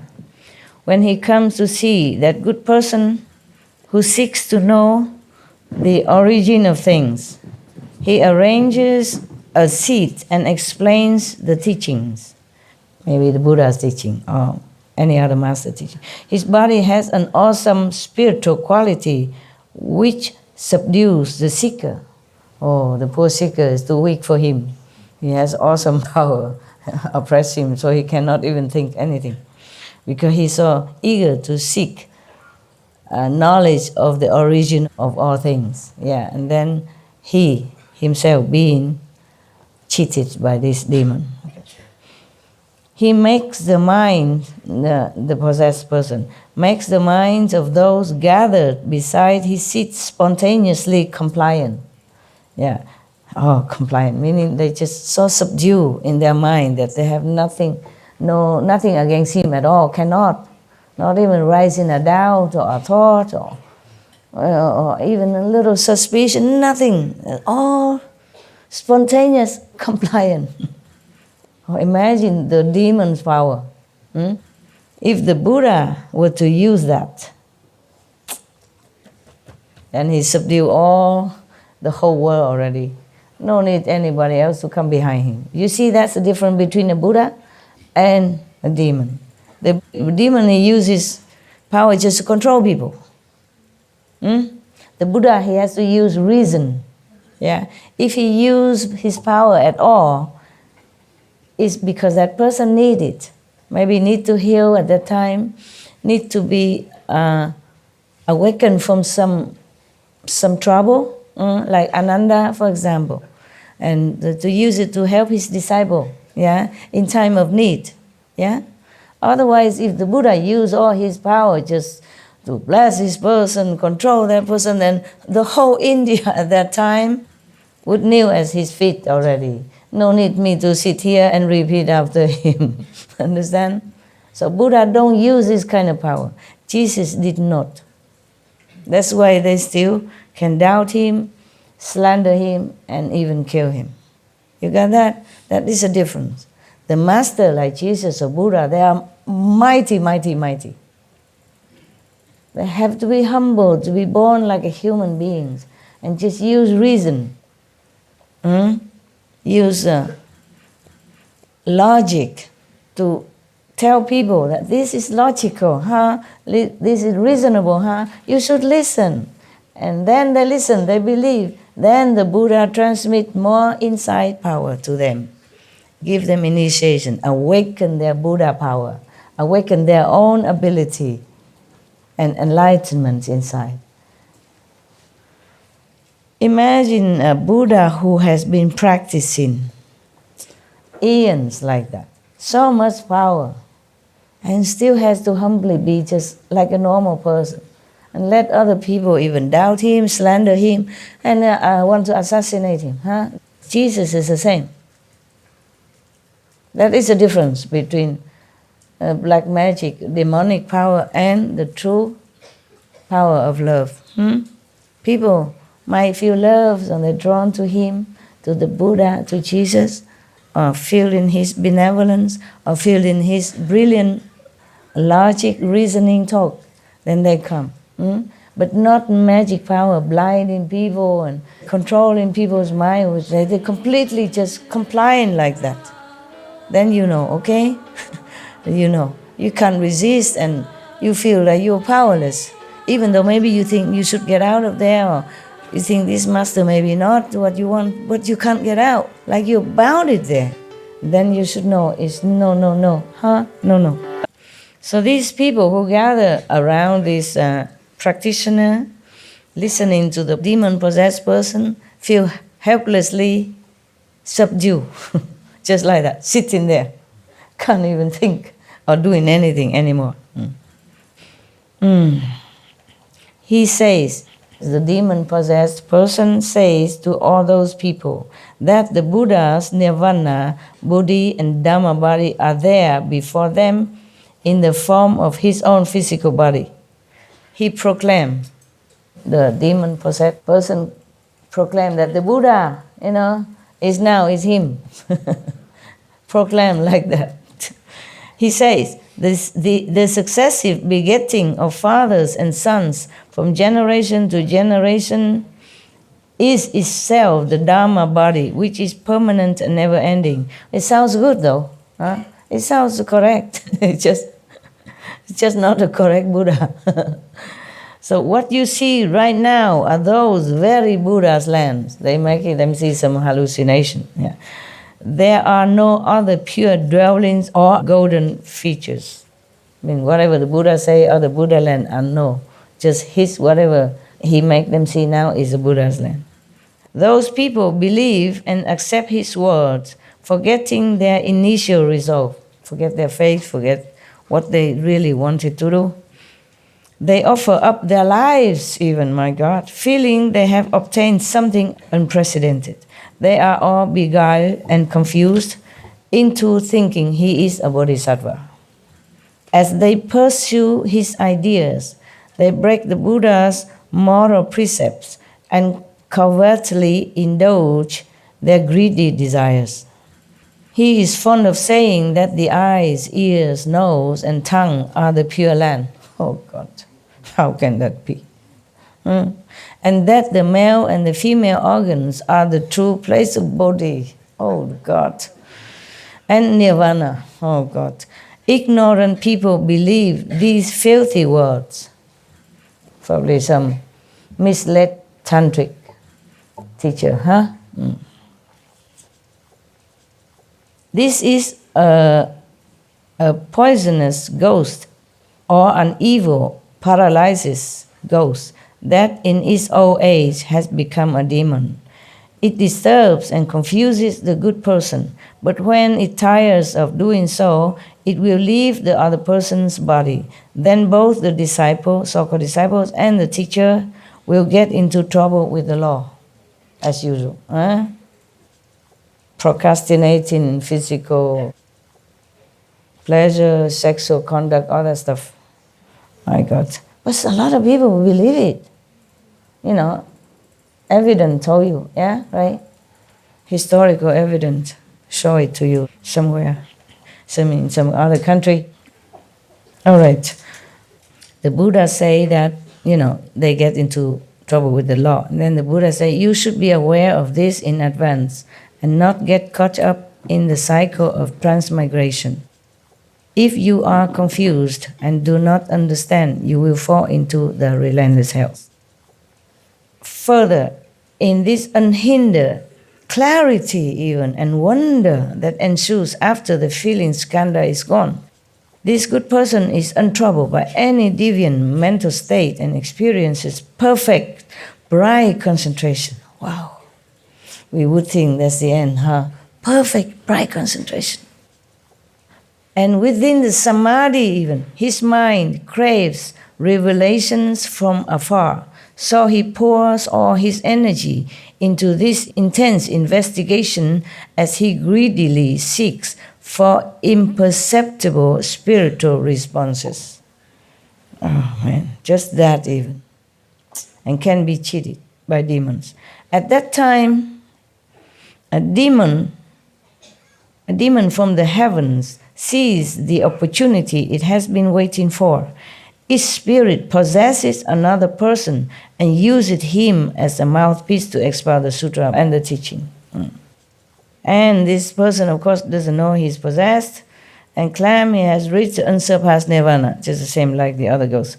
And he comes to see that good person and the one who seek revelation of spiritual attainment, of heavens and all that, I did not seek. It just comes, okay? Nobody come to me possessed and preach to me about the nirvana and stuff like that. No, this is not the case. It's different, okay? It's been revealed by higher vision, okay? It's not like any person come with possessive power and then tell me this and that. And then I see this and that. It's not like that. Nobody, just me. And I did not seek. I did not even know that there are some more things to seek. I'm too busy with you guys. Thank you. You rescue me because of that. Too busy. Too busy to seek anything else. Oh, sign document. Correct the show. Correct the script. Oh, dog. Okay, I'm coming. Attendant sick. Dentist. Doctor. Coming. Okay. Can I eat something first? It's good that you're busy, okay? So it's not that if you go in the mountain and sit all the time, then you get into a Buddha's land. Maybe not. Maybe the work is good for you. Keep you too busy to even thinking, I want to seek something, spiritual revelation or skills or knowledge like this practitioner, okay? Truly, when you're so busy, every waking minute of your life, you would not be able to think about anything. Truly not. And if you have to work while you're eating as well, then maybe it's even less, you concentrate on the food. too hungry, yeah? Or maybe half on the food, half on your documents. Then at least your mind is all in the good things. Not too idle to think of any other greedy stuff, whether domestic or heavenly. Yeah. That's why in the West we have a saying, say, an idle mind is a devil's workshop. It is like that, yeah, mind you. So be busy. No thinking of boyfriend in your samadhi. Or girlfriend. No. Yeah. And then he briefly appears, the demon-possessed person briefly appears to his listeners in a body that looks 100 or 1,000 years old. He just used magic to do that. They experience a defiling love for him. Defiling attachment is better than love. I don't know why the Buddha used the word love here. Maybe the translator. I think in the old time we don't have so much vocabulary, to express differently, yeah? So everybody nowadays also even they just say, I love you, In fact, actually, just want to go to bed with you, something like that, yeah. Well, not all, of course, okay, huh? Not all, but our enemy is coming back and love each other, so much love, yeah. So they experience a defiling desire, okay, or attachment or lust for him and cannot bear to part with him. It's similar to the love they have for the master, eh? When the Buddha was alive, the disciple also want to be with him all the time, yeah? And always come to see him. And when Jesus was alive, people also hang around him, yeah? It's so similar that you could not even tell. And don't you see how poor people are? How pitiful our beings are, eh? Yeah. They don't even know anything. And these guys come from nowhere and then defy them like that and cheat them like that. This is not fair. I tell you, that's why I hate Maya. I say I look down upon you. I have no word to describe how much my heart despises you. I have no words. Just get out of my sight. Sometimes you come and blah, blah. So get out of my sight. I feel repulsive when I see you. Yeah. When I think of whatever you do to other people, you better stay away from me. So we are not the same type. We are not the same kind. Okay, so they cannot bear to part with him even. So they personally act as his servants, tirelessly making the 4 kinds of offering to him. Each member of the assembly believes that this, possessed person is his former teacher, his original good and wise advisor even. They give rise to love for his teachings and stick to him as if glue. Glue. Feeling they have obtained something unprecedented, like the other mentioned before. The good person is beguiled and fooled into thinking the other is a bodhisattva. Attracted to the other's thinking, he breaks the Buddha's moral precepts and covertly indulges his greedy desires, like other things. He is fond of saying, in a past life, in a certain incarnation, I rescue a certain person who was then my wife or my mistress or my brother. Now I have come to rescue you again. We will stay together and go to another world to make offering to a certain Buddha. Or he may say, there is a heaven of great brilliance where Buddha now dwells. It is the resting place of all Tathagatas. Ignorant people believe his ravings and lose their original resolve. Originally, they probably might still believe in Shakyamuni Buddha or some real Buddha in the past, and that's why they make offering and all that, and then that's why they came to hear him in the first place. But because of they talk nonsense like that, and precepts is nothing, you do what you want, because of his power to control them. They believe him so much that they do anything that is against the moral basic standards, of being a good human being. So, of course, he has a name. The ghost has a name. This is a pestilence ghost. There's so many ghosts. In its old age, has become a demon. See how powerful they are. It disturbs and confuses the good person, the one who meditates and seek those things. But when it tires of doing so, it will leave the other person's body. Then both the so-called disciples and teacher will get into trouble with the law. You should be aware of this in advance and not get caught up in the cycle of transmigration. If you are confused and do not understand, you will fall into the relentless hell. My goodness. Should we continue? Is it okay with you?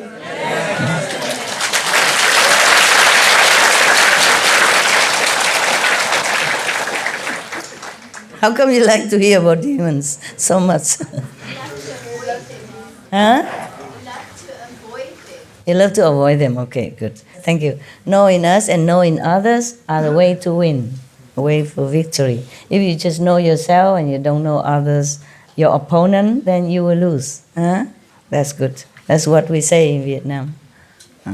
Knowing the opponent and knowing yourself, meaning know the capability of both. And 100 times you fight, 100 times you win. I mean, you win anytime.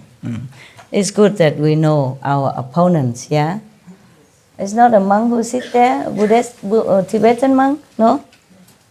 I look at all of you like monks and nuns nowadays. In this assembly, you have all become monks and nuns, at least for 1 week, at least for some days. The demons scare you to death. You're not there to think about anything else, right? Thank you, Buddha. Thank you.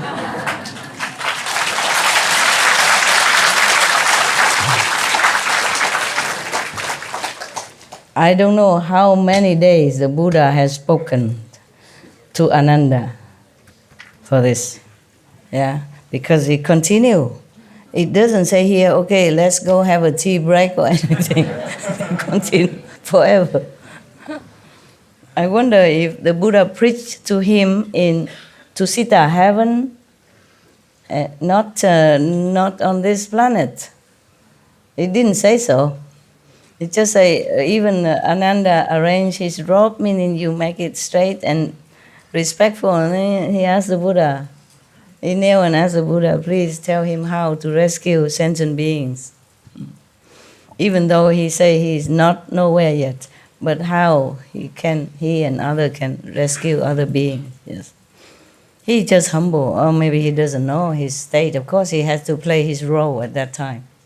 Otherwise, how come the Buddha just die not long and then he enlightened and become, one of the successor right away? Huh? So now, a pestilence, oh God, rotten ghost, and have so much power. I feel ashamed as human. He's just a rotten ghost and he has so much power to sway people's mind and cheating them into believing him that much. And we so powerless. We're supposed to be God and Buddha. Oh, we have no power. Huh? Imagine that? That's the price to come into this physical body, huh? That's the price to pay. You have come here for some reason, and you also have to make a contract before you come. You have made a contract. Maybe also intended to do good, but then when we come down here, they make us forget everything. Forget.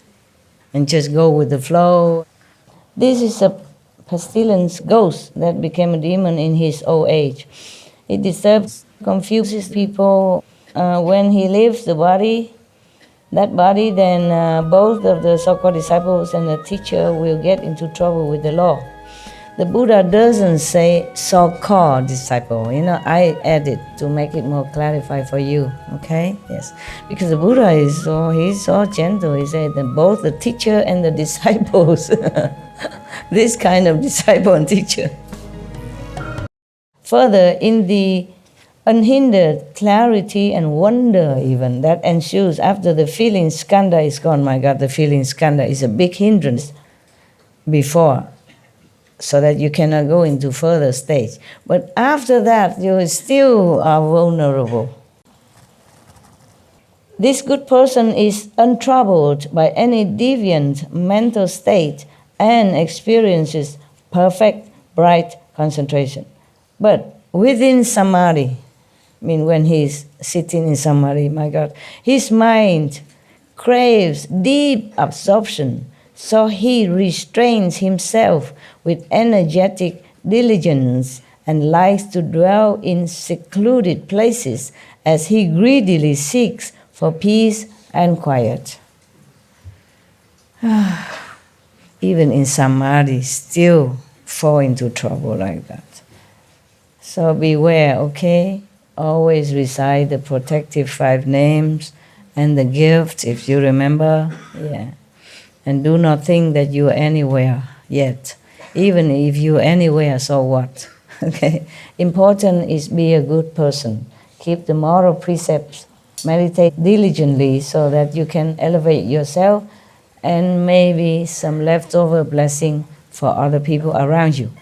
And if there are enough people like that on our planet, then the world will become a much better, peaceful, paradise-like. Yeah.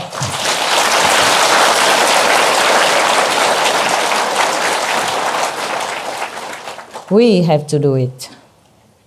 We have to do it. Because look, many masters comes and go. They can only do so much, okay? Because of the karma of the world that affect everyone. Nah? And also the minds of the people on this planet make it difficult for any master to even continue to stay alive and to teach them anything, because they don't accept, they reject, they confuse. They've been confused and brainwashed by so many of these so-called demon-possessed person. And even after the demon left, these people still continue to be confused.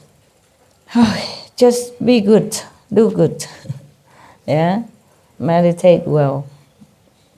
And pray for protection and deliverance. That's all. And if any merit at all left over, then please help the planet. That's it. That's all you pray for, okay? Yeah. Or you don't even need to pray. Just meditate well, be humble. Yeah. God knows what you want. Yes. But pray, make sure, no? Or make sure that to reaffirm to yourself that I just want deliverance. I just want protection. Protection and deliverance. Protection while you are here and meditation and in meditation. And during the day, every day, at night, morning, pray for protection and help, yeah? Evening, thanks for a good day, that you have been well and protected. And maybe have done something good. Be able to have done something good. Okay, huh? That's it. If you have done something good, credit it to heavens or God Almighty. Yeah, then you have no ego problem. Nothing that arises from your mind that you're not aware of, because you remind yourself every day. In the morning, you pray for protection and deliverance. Evening, you thank God for helping you through the whole day, good or bad, whatever. So at least you remind yourself that you're not wanting anything like those practitioners without teacher here. So the Buddha said to Ananda, they should be aware in advance. Before he got into this state, he should know that already. So now you know this state, yeah? So before you get into samadhi and then you see certain thing, you are already prepared, okay? It's good, so you don't fall into anyhow. I won't let you, of course, if you keep your precepts and meditate even off and on with your sincere heart, yeah? Because I know it's difficult. I told you many times that it's difficult to even be a good person in this world, because there's other people who don't like you to be good, jealous of you or thinking you're weird in such a world why you are good, yeah? And then make trouble for you. Even difficult to be a good person, not to talk about meditation, reach heaven, nirvana, nothing yet, okay? And if you mention your master name, you're in more trouble in some places, right? Ching Hu? What does she say? Yeah. And then they ask, is she a nun? Don't look like. She a monk? Don't look like. Then she cannot say anything. She don't understand anything. Only monks and nuns understand. Yeah. Don't believe her. Don't follow her. Such stuff like that. And it's very difficult for you to find time even to meditate or to do some good things. Yeah, we have only 24 hours and one physical frail body. Yeah, we might be feeling strong, but how strong can we be compared to elephant, horses, mountain, river, sea, trees? Yeah, how strong are we? We can't fly. We can't run fast. We're almost like very, very handicapped in many ways. Yeah, we can't even think for ourselves because we've been brainwashed by the society or by any other so-called teacher to believe in this, believe in that, and sometimes we're all confused already and have even no time to sort out. Except when you really have a time to meditate or in retreat, have a little time to be clear about what you really want or what is really right, what is really wrong. Very difficult already. So if you just keep the precepts, meditate as much as you can, be vegan, yeah, and be good or at least not bad to anyone. That is safe already, okay? And the Master Power do the rest. Huh?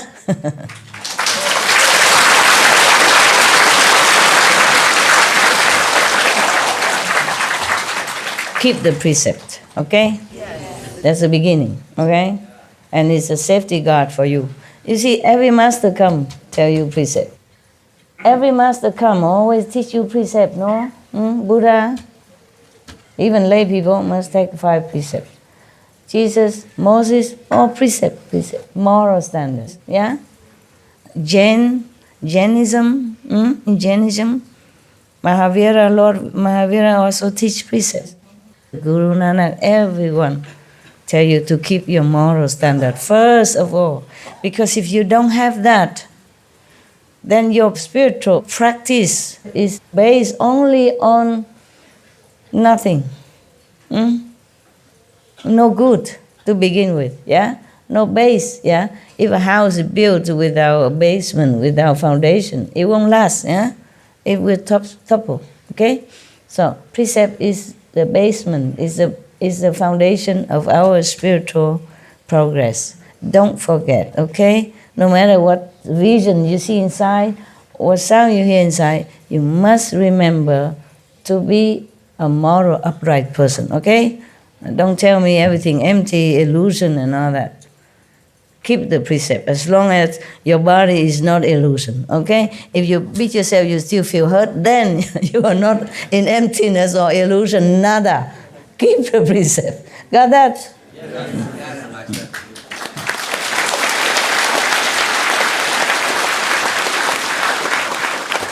And remember, one practitioner, he got into the state that you stop him, he don't feel nothing. He still fall into a trap from demons and can go to hell. Remember that? Yeah. So you are zero.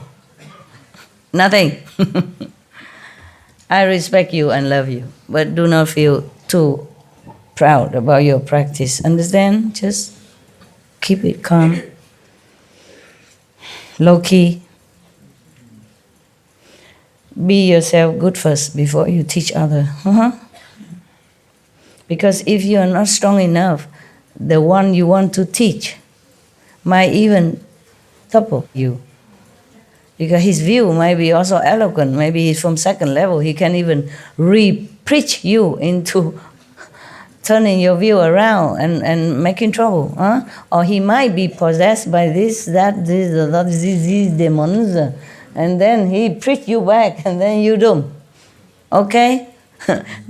Not be hurry. Tell them eat vegetarian, okay. Vegan, okay, but not hurry, okay? Not hurry. So scary. So if somebody preach to you against all the precept, against all the moral standard, and say everything is illusion, anyway you do what you want, there's no sin, no, then you must know it's wrong. That person is possessed. Yeah? Stay away quick. Don't try to convert him. You can't. You might not be strong enough. You will fall instead. You might not be strong enough, okay? If you happen to feel like you are possessed or maybe fall into some bad influence, call the master to help you. Okay? Recite the 5 names. Recite the gift. Call the master if you're helpless. Okay? Yeah, it's safer that way.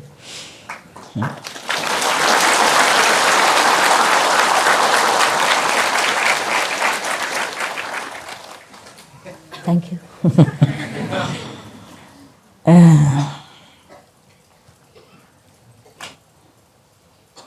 Okay, now there's another one here. So,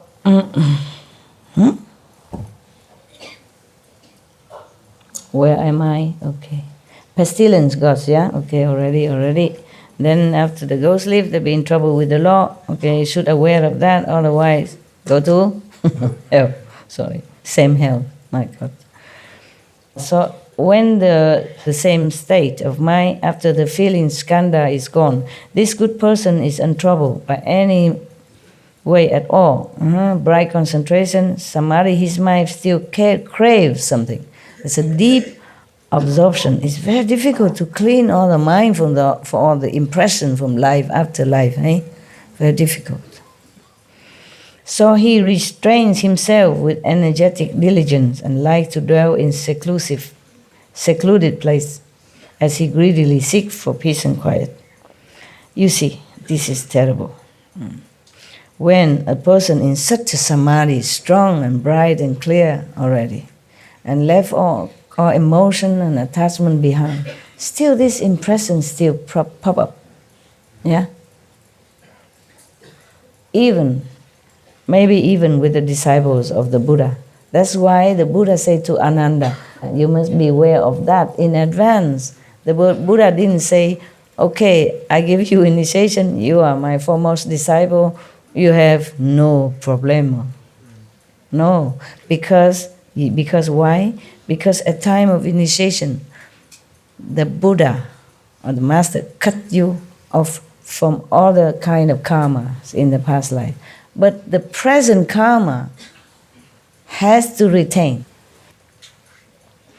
The present karma is a price you have to pay to stay alive in this physical planet and having this physical body, physical mind, physical sensation, pleasure, and all that. Understand?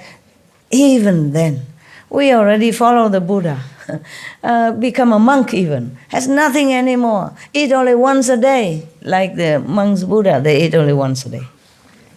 So can you imagine how cruel is the Maya system? How cruel.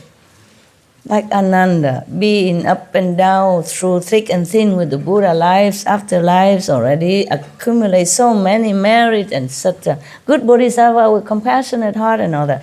Left home already, have no wife, no kids, no fancy clothes, no car, nothing. Go out, have to beg for food even. Humbly beg for food. Sometimes have, maybe sometimes don't have already. Yeah? Once a day eating only.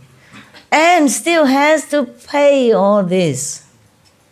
In samadhi. Not like you go out and stir up problem with any gangster or anything. You just sit, mind your own business in your own little corner. And still have to be disturbed by this kind of mind, thought or desire or thinking. You understand? So the Maya never leave you alone.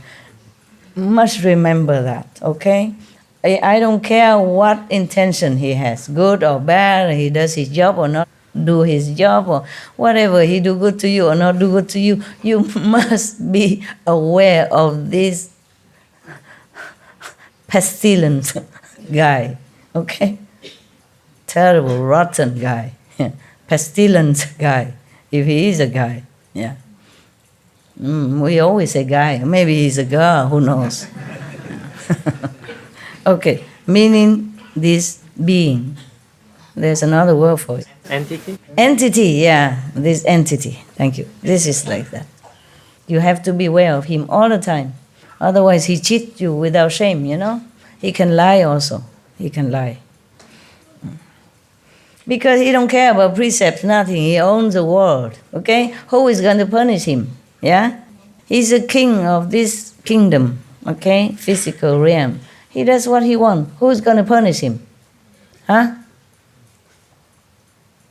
Oh, he already established his reign so deeply, you know, and he has subordinate long arms everywhere and brainwashing all beings, life after life, already into such a terrible state of degradation that they don't even know what's right, wrong anymore. They don't even know the teacher when they come. They don't know Buddha when he comes. They don't know Jesus when he arrives. Yeah?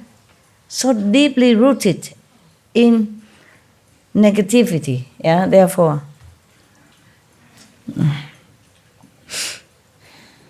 nobody even punishing him. Nobody there. Nobody think about it. You see, the whole world support him. By doing exactly what he wants and doing bad things. Doing bad things. There was a joke of somebody, a doctor who went to hell and facing the hell king.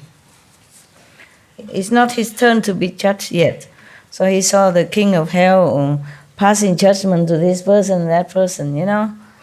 Like the prostitute, he award her, you know, give her reward and all that praise, and then she's going to have another good life again and blah, blah.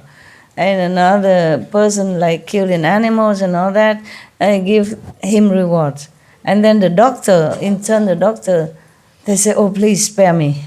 Please spare me. Please give me another life. I know what to do now. I will please you. I will know. I will send my daughter to the pink house. I send my son to the butcher slaughterhouse. Just spare me so that I can go up and turn around. It's a joke, but it is like that. The whole world just obey the commandment of this brainwashing power from the Maya. Huh? Now that we have destroyed some of these controlling machines, but that's not all, okay? The Maya is still there. That machine is not Maya. Machine can be destroyed. Maya not easy. Because he already has so many supporters everywhere. You know that you serve a leader, you need a lot of support from people, right? You can't just go alone, 2, 3, or 4 people, or even 200-300 people and go and kill the king or the president or somebody. You die before you even get near. So similar, in this world it's like that. The Maya is supported. So he can proudly proclaim, look, I win the hearts of all my people. Why are you going to fire me? How can? You understand what I'm saying? Yes. Because then he also connected with all these people. If you want to destroy him, you have to destroy everyone. The whole planet.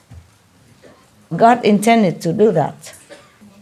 But that is too tragic, too pitiful, So the saints interfere, That's why the saints said, let me come down with them, reason with them.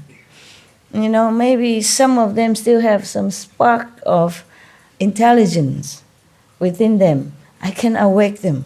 Please don't just destroy everyone. There are some good things, some good spark in some human's heart. Let me do it. Let me suffer for them to redeem their whatever past deeds that they've done. Let me have it. And then they can be awakened. That's why the saints keep coming. Understand that? Yes, otherwise, why do they leave Nirvana? Okay?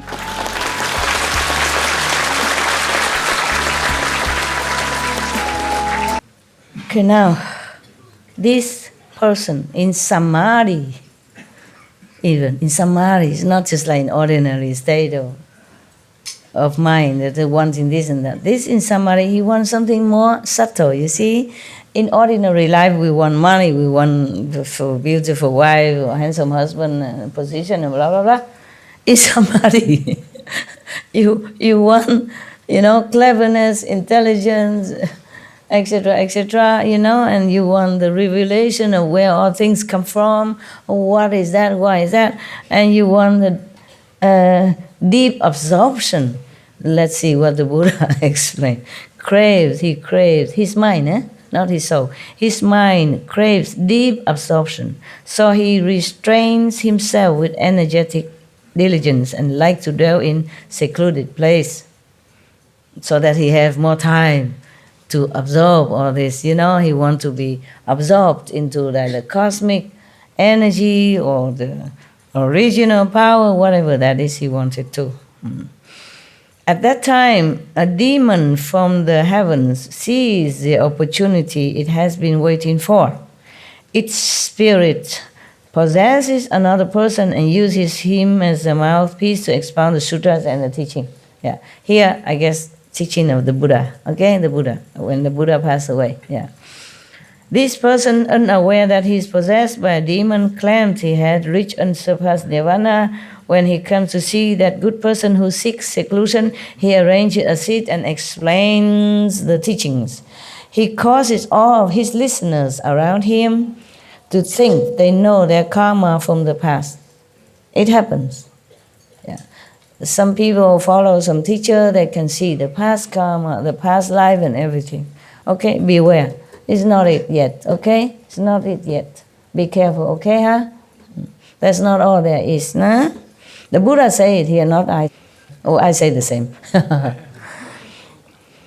Or he may say to someone there, you haven't died yet, but you have already become an animal. Then he instructs another person to step on the first person's tail. He has no tail there, but that person would feel like he has a tail and has been stepped on. So suddenly, the first person cannot stand up. We step on the illusionary, imaginary, or magically constructed tail. Yeah, I explained that. Buddha didn't say that. He just says certainly that person cannot stand up. At that point, all the assembly pour out their hearts in respect and admiration for him. If someone has a thought, the demon detects it immediately, and he establishes intense ascetic practices that exceed the Buddha's moral precepts. He makes that person even more ascetic than normal, than standard even set by Buddha. And the Buddha precept is already very, very, very, very austere, believe me. Very austere, yeah? If you know the Bhikshu precept, you say, oh, okay, I'd rather be a lay person. It's very difficult to keep all their precepts. And here, this possessed demon make them even more sacrifice, make the listener, the believer, to be more ascetic than that, okay? So to make you stay in the cold where there is empty room, that is a kind of, maybe, this kind of demon. This is too over ascetic, okay? No need. No need. If you have a house, you stay in the house. If you have a car, you drive a car. You don't try to make yourself deprived from all these modern facility to make your life more comfortable and easy and save more time. To forsake a car and walk everywhere, even in rain and shine weather, for far away to go to work, may be good for your ego or other people who praise you. But that's not the way you should do. That won't make you a Buddha, okay? To be modest and simple means you use what you have, not trying to look holy by being too over ascetic, especially if you're not a monk or nun or anything, okay? You got to work. You need to eat good. You need to dress well, otherwise you don't get a job. Huh? You need to drive a car so that you go to work on time. Huh? You need to protect yourself by the car or bus or train in the weather element so that you stay strong and fit. You take care of your family. Yeah? Do your job well so that you can earn the living for your family. There's no need to prove anything, okay? If you can afford a car, get a car.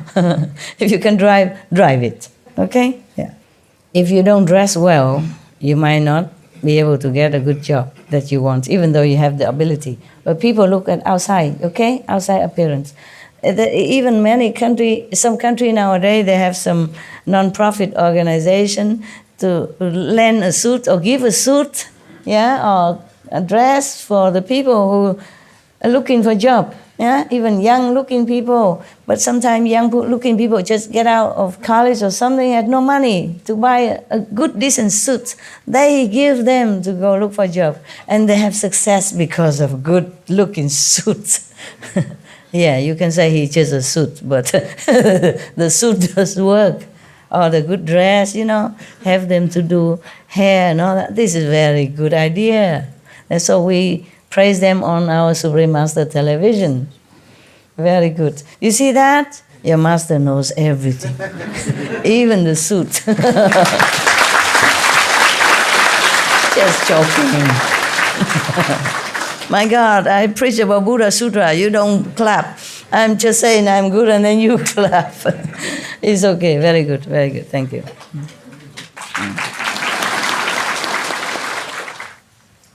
Okay. It's very good. We never know when we can have the chance to listen again. This kind of sutta. So talk to you until you have to leave in the morning maybe. Huh? So whoever stay in that assembly of this demon-possessed person, they are not even think of anything because he will know immediately. Yeah, and he will point out, you suspect me, you no good, you unworthy. So they don't dare do anything. Everybody listen. Even one or two person a little bit more intelligent or wiser think of something. Maybe this person is not a true monk or true bodhisattva. Then he knows right away because he's a ghost. Yeah, he has this power to know people's mind and he can control it as well. That is a problem. That's a problem. And then he make everybody that listen to him follow more asceticism than the Buddha's rules. Exceed it even, yeah? And then he slanders bhikshus, mean monks, yeah? He scolds his assembly of disciples and exposes people, private affairs, without fear of ridicule or rejection. He is fond of foretelling calamities and auspicious events. And when they come to pass, he is not wrong in the slightest. He knows the future also. Oh my God. Or maybe he make the calamity to fit his prediction. Because he's so powerful. He corrupt anything he wants. My God. It's so difficult to discern between a ghost and a Buddha or a saint. Because the saint normally they don't even use any power. They don't predict much. The people come and ask him, "Oh, will I die tomorrow?" He said, "I don't know." Or will my mother recover or something? No, master would say, okay, I will hula hoop and she'll be okay. No, normally not. But these kind of demons, he can predict even future big events, or maybe he just make a havoc to prove that he is correct. So this is a ghost with great powers that in his old age has become a demon. You know why he old and become a demon? As is a promotion from the ghost. Why is that? When he's old, he became demon? Anybody know? No. No? Okay. I pretend that I know something. You believe it or not is another thing. Even a ghost, they also yearn to have more power. And they meditate in their own way. Even fox, and other animals, some even vicious animals, snakes and all that, they practice in their own way. And then they become ghosts or demons or, evil with more power. And they can live longer, many thousand years sometimes, or 100 years, hundreds of years, and then they have power, and then they can transform themselves sometimes into human and deceive people for some purposes. And some even become human so that he or she can marry that person. And that person has no clue that his wife or his husband is a ghost or a fox transformed into human. And when the husband or wife not home or went outside of other humans, they became fox and snakes because they cannot continue using their power. They have to recuperate. So they just, hide and seek like that. And nobody has any clue. In some Vietnamese folklore story, they have some story like that. That some snake, transform herself into beautiful person and come there and take care of one of the student, and then feed him and take care of him, like she can, as if she has money. She's just pretending to do some work, weaving or something, but actually she used a magical power to obtain food and all kind of necessity. And the husband was very comfortable to study. But slowly he get more and more weaker because the snake power may be sucking some of his human energy out of him. And then some of the shaman people has to cure him. But then sometime the husband don't want it because he's so much in love and in debt with his so-called wife. He say, never mind, I accept her and I continue to stay with her no matter what, because I consider many humans are even more vicious than this snake. She didn't do it on purpose. Maybe her energy is not compatible with mine, so I'm weakened, or maybe it's just my time that I got sick. I don't want to kill her. Because that shaman say, if you want to stay alive and well, you must kill the snake. I know how, and he know how to kill her. Because ordinary people cannot kill her. If you chop her head, it will grow more, for example, like that. But the husband did not have the heart to do it. In some story like that. He say that some humans are more poisonous than this snake. This is also true, huh? Whether or not he is because of in love with his snake wife or not, what he said is true also. Some humans are more poisonous even. Yeah? Okay, so this is a ghost with great powers that in his old age has become a demon, right? He become older and his so-called practice bear more fruit, so he become promoted into demon state. But by no means he's benevolent or anything good. They ghosts and demons, they just bored. They have too much power, so they just have to exercise it some way, somewhere. Good or bad. That's a problem when you have so-called magical power. You cannot avoid using it.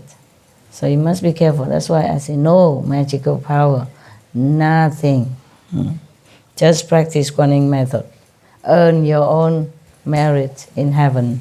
Earn your place by your own work, okay? no rely on magical power, nothing.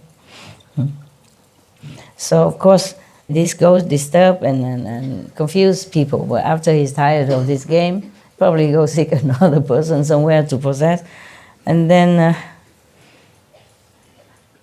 both the so-called disciples and teacher will get into trouble with the law. You should be aware of this in advance and not get caught up in the cycle of transmigration. If you are confused and do not understand, you fall into the relentless hell. You know that, okay? Further, there's still more. My God, Buddha, how many ghosts did you pick out? Oh, so many. Okay. I mark it up to here, That's as far as I had studied.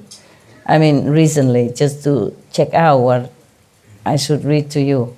But behind there, I suspect there's more. A lot more, okay? Yeah, maybe no ghost, but some false view can make you trouble.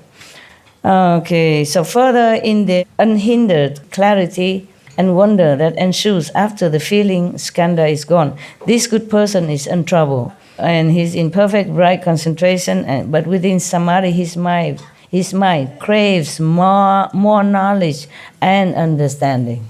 So he diligently toils at examining and probing as he greedily seeks to know past lives. Even just to want to know past lives, you'll be in trouble too. You know nothing. There's one master in Korea a long time ago. He's a monk. He don't teach much to his disciple. He said, whatever happened or turbulence go into your mind, you just say, don't know. Whatever your question, just say, don't know. You answer yourself, don't know. Just 2 words he told his disciple, don't know. Anything, any trouble, just go straight, don't know. He wants to break all of the train of thoughts of his disciples, which is also maybe helpful, yeah? But don't know anything, all right? You, you know you should be good. Keep precept, meditate, yeah. Eat vegan. At that time, because he wanted to know past life, he eagerly, so greedily and very urgently and fanatically want to know the past lives. At that time, a demon from heavens sees the opportunity it has been waiting for. Okay, here Buddha always say heavens instead of heaven. Okay, I just sum them up in one heaven. Because in heavens, there are heavens of 33, meaning there are 33 department separate heavens. Yeah? And one of the king called Sakra, he's troublesome. He always make trouble for the practitioners. Yeah? He's worried about losing his power and his girls up there. Yeah, yeah, he has so many girls around. Maybe they don't have physical desire or anything, or maybe not physical contact or anything, but maybe they satisfy in different way, still some kind of desires and pleasure. As I told you, in the astral world, there was 120 plus level of different kind. And there are level of hells, level of heaven, so-called heavens, yes. But they always seek trouble with the next heavens. They fight sometimes. The Buddha sometimes had reincarnated as the kings of heaven, yeah.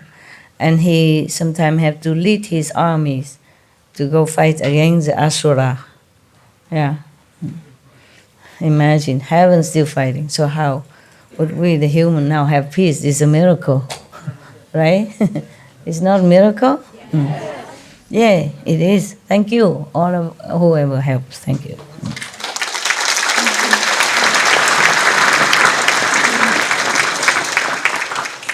So at that time, a demon of heavens sees maybe one of the 33 heavens citizens, or one of the astral heavenly citizens, okay? They are not saintly people. They're not just heavenly beings, they're troublemaker. Too much power, nothing to do, no goals, yeah? No Buddha had taught them, just demon teaching them, so they follow the way of demon, okay? That's why they don't know anything more. They're going to cause trouble and using their power for fun. Yeah, okay. So he sees the opportunity it has been waiting for. It's for fun, you know what I mean? Making trouble for fun. They like that. His spirit possesses another person and uses him as a mouthpiece to expound the sutras and the teachings of the Buddhas, I guess. Yeah? This person, unaware that he is possessed by a demon, claims he has reached unsurpassed nirvana. When he comes to see that good person who seeks knowledge, he arranges a seat and explains the teaching. There in the assembly, inexplicably, that person may obtain an enormous precious pearl. You know, just suddenly a pearl manifests in his hand, something like that, or something else manifests, an object. It's from nowhere. Like the precious pearl just appeared to him. He obtained it just like that. So the demon may sometimes change into an animal that holds the pearl or other jewels, bamboo tablets, talismans, letters, and other unusual things in its mouth. The demon first gives the object to the person and afterwards possesses him. Or he may fool his audience by burying the object underground and then saying that a moonlight pearl is illuminating the place. You know, like he already hide the pearl or something, use his power to manifest the pearl and bury it under the ground and then make that illuminate the whole place where he is speaking. Thereupon the audience feels they have obtained something unique, never seen before. Of course, suddenly the whole place is shining like that. They never seen that. So, or he may eat only medicinal herbs and not partake of any prepared normal food. Kind of what? Breatharian or Mediterranean? Medicine? Yeah. Or he may eat only the sesame seed and 1 grain of wheat a day and still look robust. Phew. Some of you want to eat this kind, want to have this power. I know. Stop it. Be normal. Eat when you're hungry. Sleep when you're tired. Meditate while you sleep. Try, okay? Try to keep awake. But don't override your body, okay? You need it to continue further. Because if you exert too much power from a limited human body, then you might collapse, okay? Middle way, huh? Middle way. And that is because he is sustained by the power of the demon. Yeah. See? Demon can make you also foodless, sleepless. Yeah? He slanders bhikkhus, mean monks, real monks, and scolds his assembly without fear of ridicule or rejection. Means for no reason, just slander the bhikshu and the so-called people, the audience, with no reason. He is fond of talking about treasure troves in other locations or of remote hidden places where sages and worthies of the 10 directions dwell. Liar. Those who follow him often see strange and unusual people. Just lying. He just manifests these kinds of things to make people believe in him. This is a ghost or spirit of the mountain forest. Man, just a small ghost like that. Just a mountain forest ghost. Or earth, or cities, rivers, and mountains that in his old age has become a demon. The person it possessed may advocate promiscuity and violate the Buddha's precepts. He may covertly indulge in the 5 desires with his followers as well. Or he may appear to be vigorous, eating only wild plants. His behavior is erratic, and he disturbs and confuses the good person. You know, the one who meditates and want more knowledge. What did he want? What does that person want? Yeah, seek more knowledge, yeah. Worldly knowledge or knowledge of alchemy, yeah. Or maybe knowledge of how to turn trees into people, people into tree. Those kind of magic power knowledge, yeah, it's not good.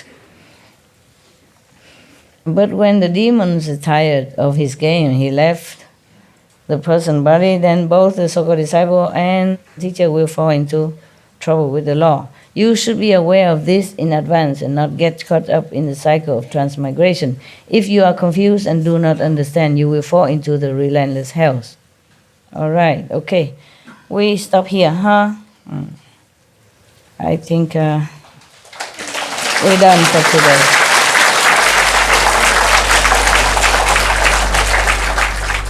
We should really thank the past masters, monks and nuns and scholars who have taken time to record the Buddha's teaching after the master's nirvana. And also for the past and present persons, lay or monks or nuns who have really dedicated themselves, sacrificed their time and precious health or under any difficult situation to translate this so that I can read it to you. And we have to thank them. And may they be blessed forever by all the Buddhas, past, present, and future. May their merit be immense. May they be liberated forever. Thank you.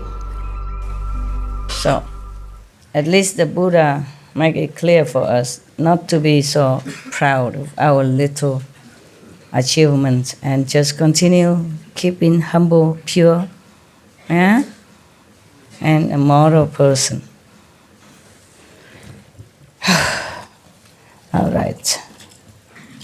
Ich muss gehen. I have to go. That's German.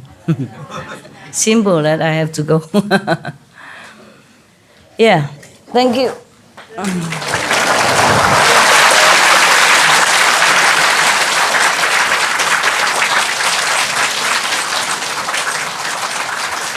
Love you, Master. Thank you. Good for you. Good for you. That you can love Thank you for somebody. the retreat, Master.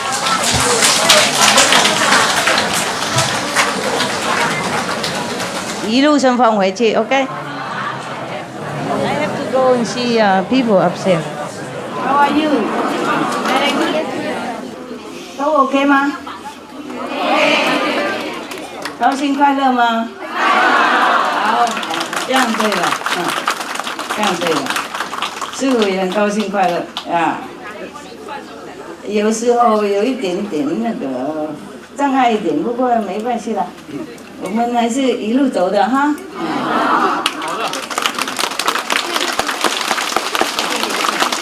你過嚟做過嚟，感恩cô chăm sóc người già cả, ok? Cảm ơn cô.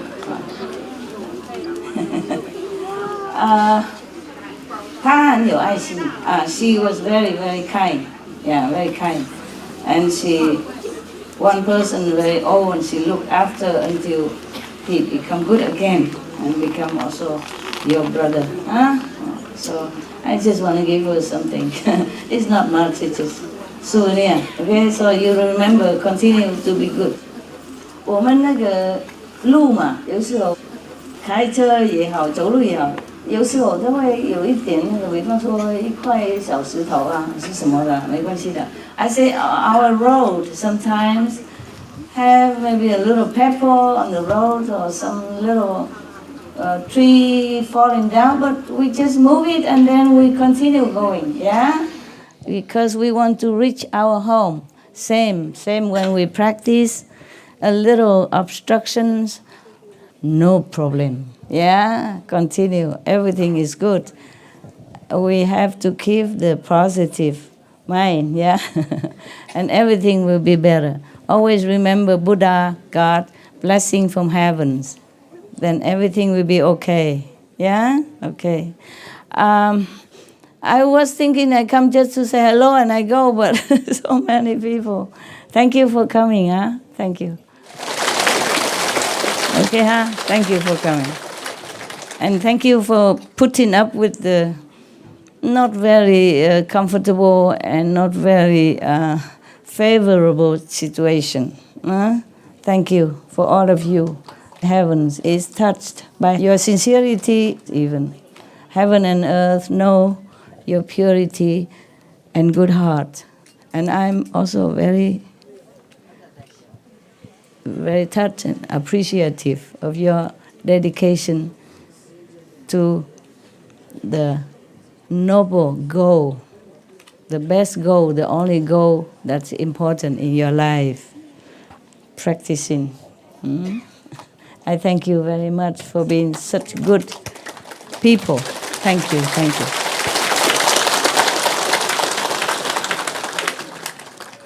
We, young or old, already know what we have in this world already. But something else beyond the world we do not know yet. So we are learning. We're learning so that we can have more awaken our power, our self-power inside, so that we can uplift our spirit, go through all the trouble, and also bless the world with our positive energy, with our holy intention. Our blessing transmitted from heaven, we carry it in our being. So wherever we go, the world people benefit with our positive thinking, positive energy, and brilliant light and love from higher dimension than the world dimension. The world dimension we know already. Even from Sichuan, from Mongolia, we can come here. We can know Taiwan. From Europe, from America, we can all come here to see Taiwan or go see Europe, see France, see England, or whatever, Korea, but we don't know anything else behind this. So this is what we want to learn. We have Buddha power inside. We have heaven inside. And this power, we develop more and more. We remember more. We have it already. Just more remember by meditation. Then we can bless the world. More peace. Yeah, we have more peace now than before. Yeah, Korean peace. Yeah, Ethiopia, Eritrea peace. Syria is coming to peace. Colombia peace. What other? And then yesterday, the day before, Yemen peace. You see, one, keep coming. All peace because we practice and we bless the world with our sincerity.